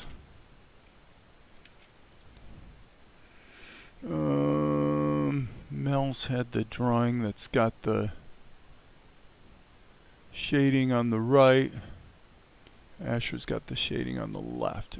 Okay. Okay, so when we've been doing this, I'm gonna keep my life simple by. So is that what we decided is we're doing animation stuff? Animation stuff. And this actually is not going to work, obviously. So there might be some paint involved here. Okay. So this is going to be blurred. Just because that's what we've been doing. So I'm going to take column 1. Add the blur. No, not column 3, silly. Column 1. My bad. Connected up the wrong one. Okay. And so nothing new here. This is pretty much the way I've been doing the last batch of shots. We do need to add the body highlight though effect on Mel. And on Asher is going to be quite different, I would say. So let's go ahead and take Asher and move him over to a different column. And now, again, it's Mel we are concerned with. And with Mel, we are adding the body highlight effect. And I believe this has been a matter of centering it. And we're going negative, meaning invert it, make it black. But invert it, and then turn it and down to something like that. Now, it's obvious that we also forgot to give Mel his shadows. So, insert. Waiting. Now Tahoma seems to be being pokey. Man, I've been live streaming for 2 hours? Are you serious? Jeez. Man, I must be good, because it sure doesn't seem like it's been 2 hours. That is crazy stuff. Crazy stuff here. I'm saving right now.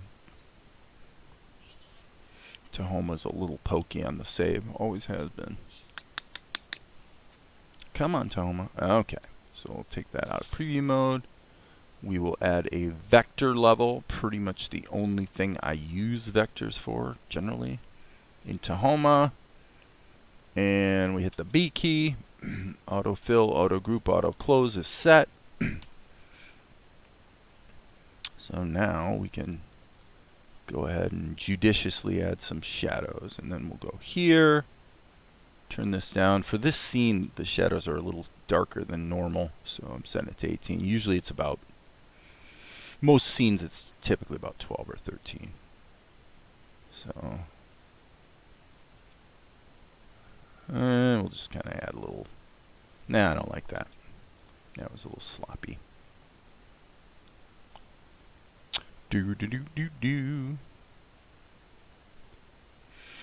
Toma feels insulted that you neglected it in favor of a rival. Yeah. I don't really care. Tahoma can suck it, as far as I'm concerned. Besides, I still love Tahoma.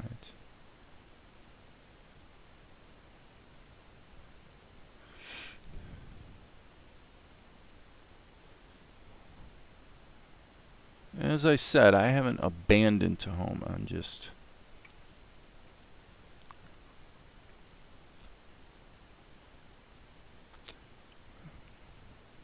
I just do what works. Or at least I try to. Okay, so here, I guess we'll make a deduplicate. I don't even think we need the duplicate because I didn't put a shadow in his arm. But okay. And I think we'll do a deduplicate again. And then hit the old eraser and just get rid of all these.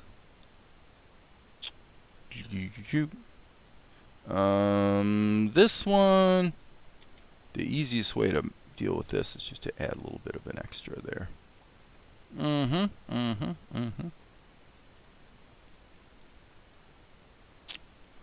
Yep.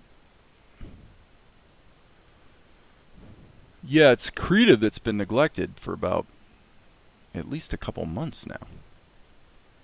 That's a fact. Okay. So, and let's save our work. Save. Now, one thing I did on this scene, it's been a real change from most of my recent work in Tahoma, is I actually use the My Paint pencil brush to do the ink work. I think there's a downside to that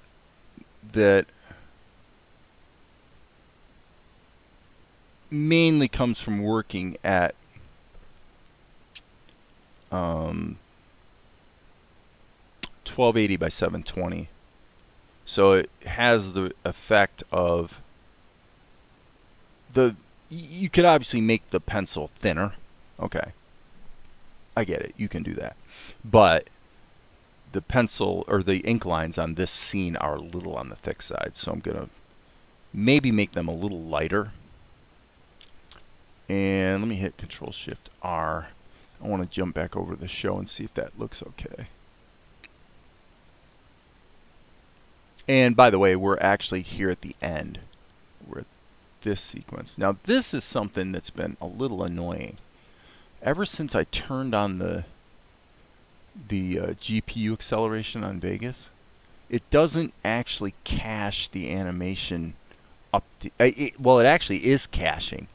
It's caching some stuff, I guess, in GPU memory or something, because when I render, it doesn't instantly update the way it normally does. So, and unfortunately, I'd have to stop and restart Vegas to remedy that problem. So, options, preferences. For a movie, it matters. Okay, for this cartoon, it pretty much doesn't. It's not that important to have the graphics acceleration on.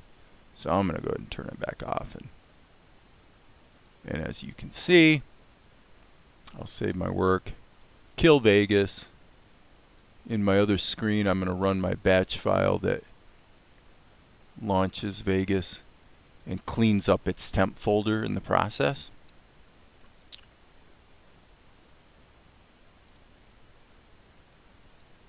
So give it half a second. And I suspect that the problem I just identified is going to be automatically fixed. And if it isn't, we won't have a cow about it. But it looks like that is precisely what happened. So yeah, something about using the GPU acceleration. Basically, why would you use GPU acceleration? Well, the main reason is in Vegas, and this is a pretty older version of Vegas, but is that when you're playing MP4s from the timeline, you know, like right out of my Canon cameras, it plays back, you know, at top quality, full HD, real time, no problem. Without the acceleration, it tends to be choppy. So, anyway, back over here, Alright, so now what we should see is Asher's ink lines probably are also a little lighter now, and why Tahoma is taking half a second here to wake up, I am not sure. But, so who's still here? We got Maria, Max. Hey, Max. Max Power. I didn't notice you there, buddy. Haven't seen you in a while. I'm looking up through the chat, and I don't see as you've been around here. Well, anyway, if you're still here, welcome. Is Amar still here? According to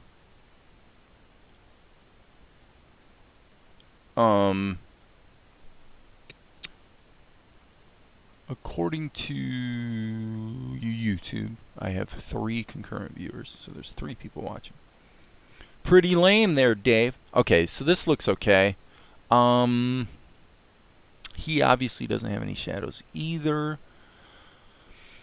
Some of these drawings a little questionable, but at the same time, you know, he's in motion, baby. I mean, he's flying around. And so we're going to have to do, I was thinking the next shot, he's going to cut to a close-up. So that's what I was actually working on in Krita, as I figured I'd do the close-up over there. So we got to think about the background situation. Background situation here. Pretty serious situation. I don't know if I actually have something in my little batch of backgrounds here that will do the trick.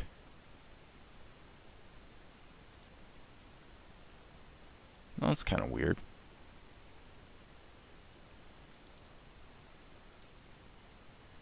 Why does it look... Oh, I see, because these are bigger. These are some big pictures. Okay, I'm going to jump back here. I'm having to think a little bit here about what I'm doing. Hello, Gulick. You evil, snide fella, you. Okay. So what I was interested in is this. Okay, I used that background. Probably not the most amazing choice ever. Luna walked on the keyboard and almost posted a comment. That's the cat, right? Oh yeah, cats are here. Yeah, cats count.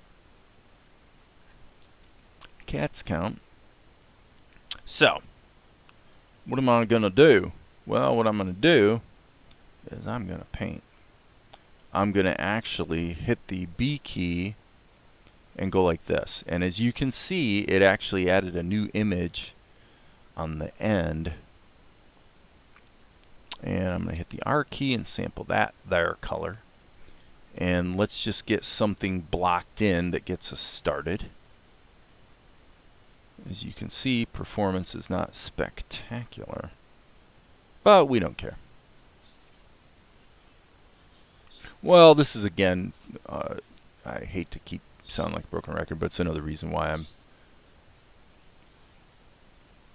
you know, kind of enthused to be back in Krita a little more, because frankly, the painting is, when it comes to things like this, background painting, you can do it, and the oil paint brush, you know, the My Paint brush is pretty good, but basically there's no contest between the two applications as far as paint goes. There is no contest. Okay, so what are we going to do? Let's go ahead and crop this and stretch this down here so I can, this is one of those cases where you kind of have to feel it. I want to feel what I'm trying to do. Oil paint brush, I'm going ahead and putting a gradient in there. I'm just going to build this up a bit. R key. So another Krita-ism is you can, in Krita, you can just hit Control and it instantly samples whatever color you're mousing over, so to speak. Okay. Something about this color is not thrilling my soul. But And we want to be consistent-ish. Okay, so here I'm going to make this back to 0. And then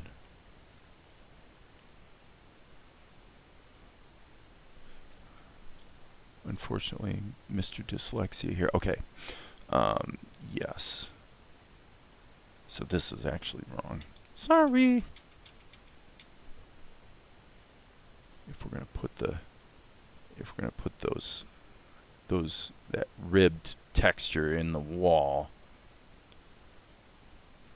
then we need to do it so the light's moving in the right direction.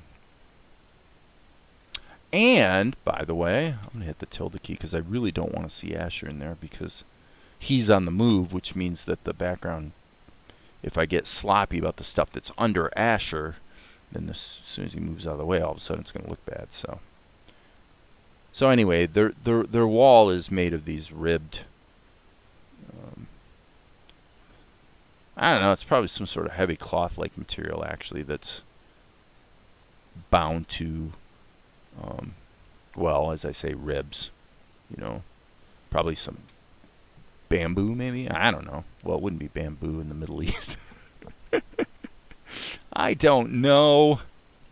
I don't know what it would be.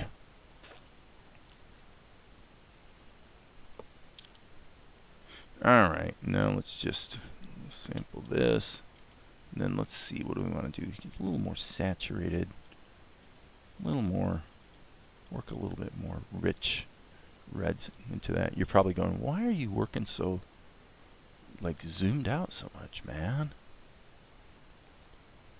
A fair question, deserving a carefully considered answer. You know, you got no layers concept in terms of, you know, in a painting like this, you don't really have a good way to create a, you know, deal with layers.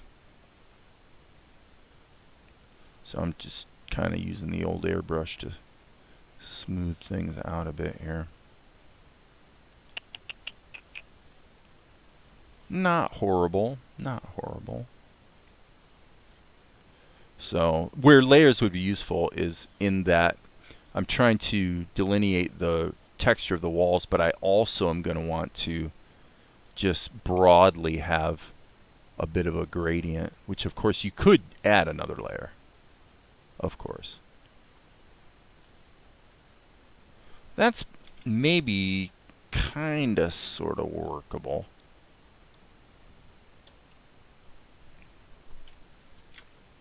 I'm actually gonna jump over to Vegas and see if it's kinda working. I think because it's getting a little bit later, I think I'm starting to run out of gas and I'm starting to feel myself being a little impatient. If that's the case, I'm not really gonna do great work, so I probably should be wrapping it up. You know what? Not bad. Actually, I'd want to pump the contrast a little bit, but I could do that with some curves. Okay, cool. So, given that that is not exactly horrible, now what I'm going to do is set my brush to probably negative 1.5. Yeah, that might be too much. Negative 1. Okay. So now, let's sample this. And now I want to give this a little bit more definition here on these.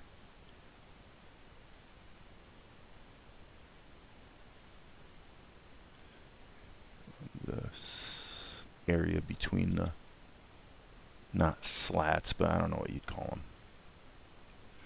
I don't know the terminology. I in my mind I kind of know how their building would be constructed, sort of.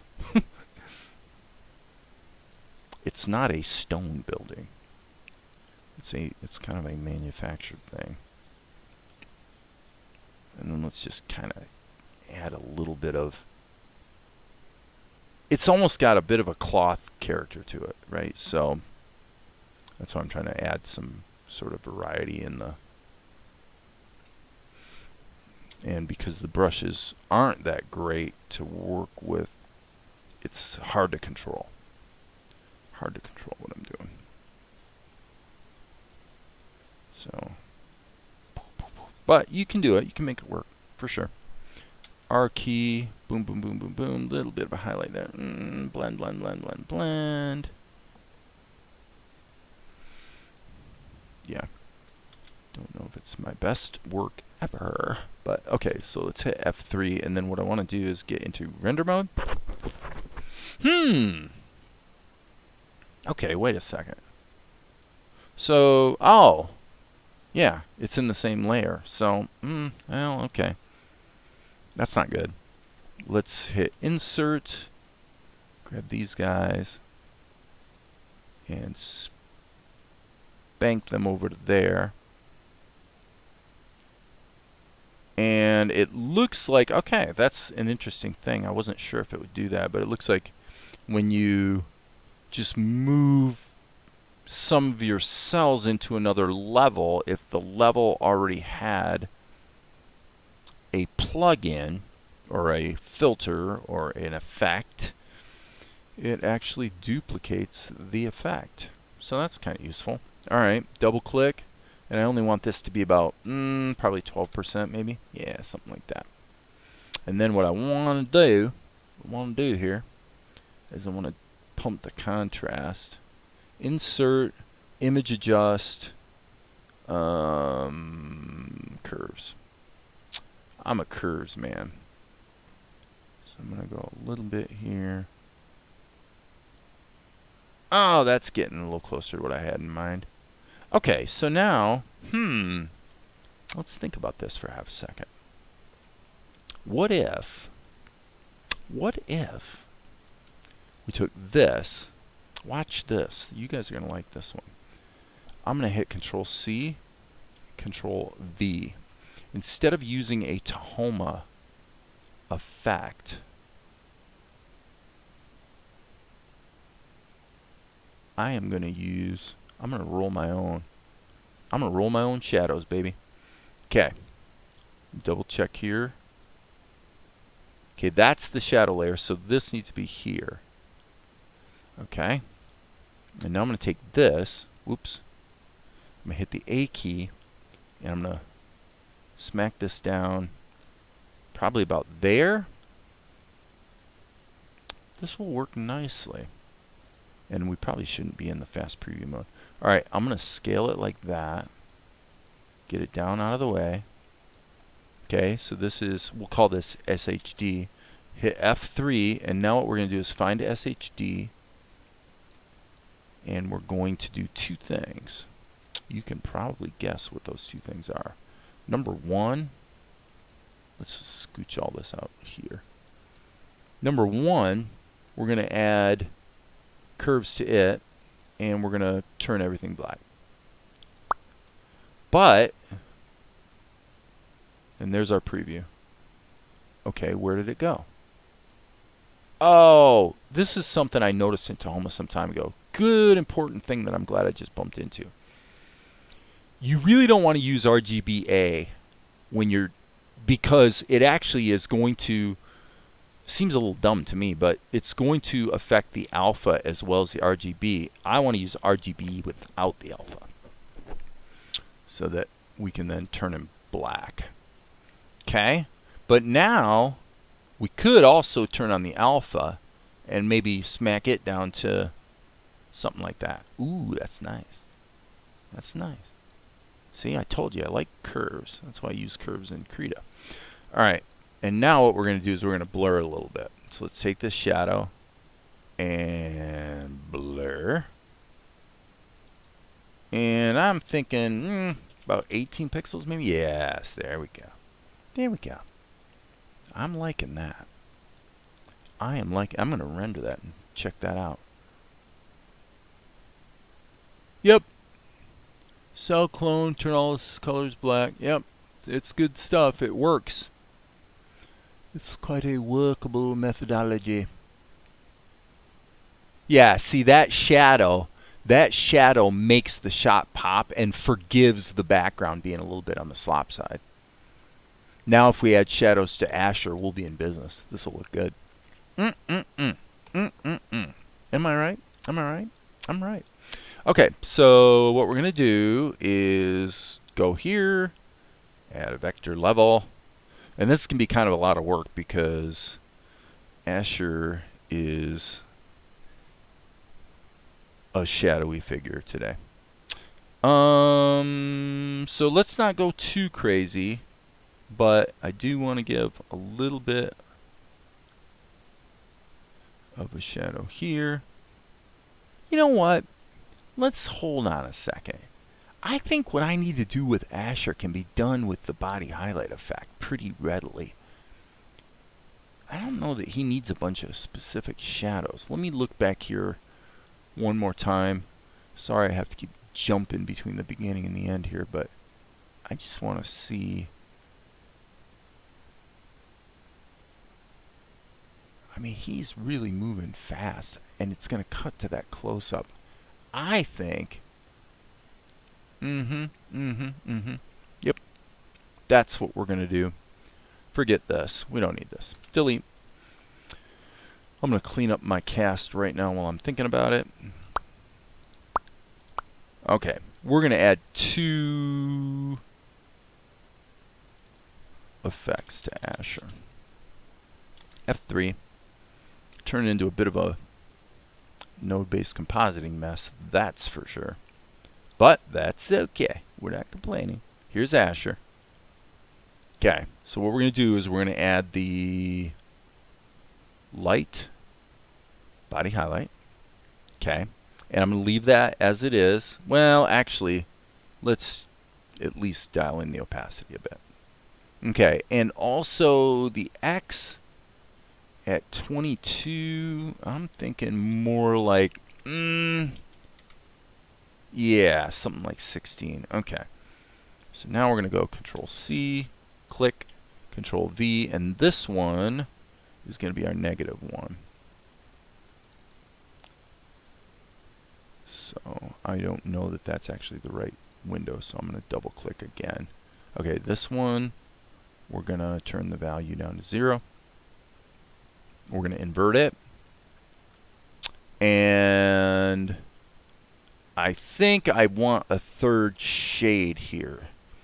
Meaning, I think I want this to be about 60. Yep. Something like that. Turn the transparency up a bit. The way he is on the move so much, I think that's going to work. I'm just going to render it and look at how it looks in the show. Let's just render that sucker and see what it looks like. Boop boop boop doop. Oh yeah, that's fine. I could see kicking up the actually kicking up the highlight. I do like what the shadows are doing though. That's cool. Okay, so what I'm talking about is this effect here probably needs to be a little more aggressive. Yep. And I've never found that the blending modes in that effect matter much or help much, so I think we might be done because I really don't want to start the final shot for this sequence. The one I'm going to do in Krita, probably do that tomorrow. So, yep.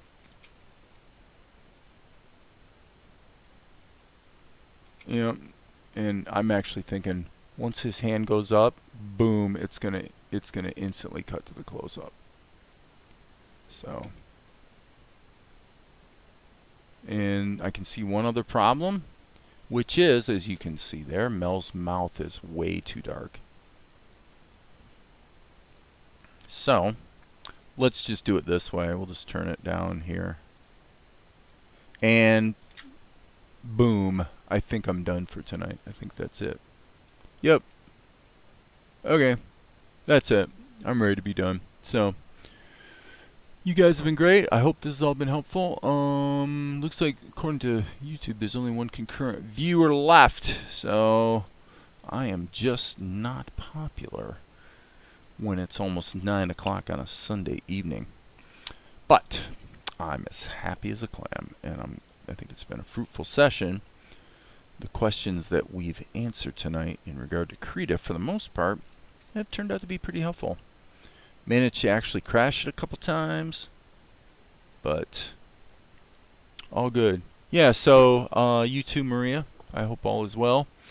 And be safe, be healthy, and I probably will see you tomorrow, because you do tend to be around, and I'm pretty sure I'll be animating tomorrow. So, as I like to say, there will be more later.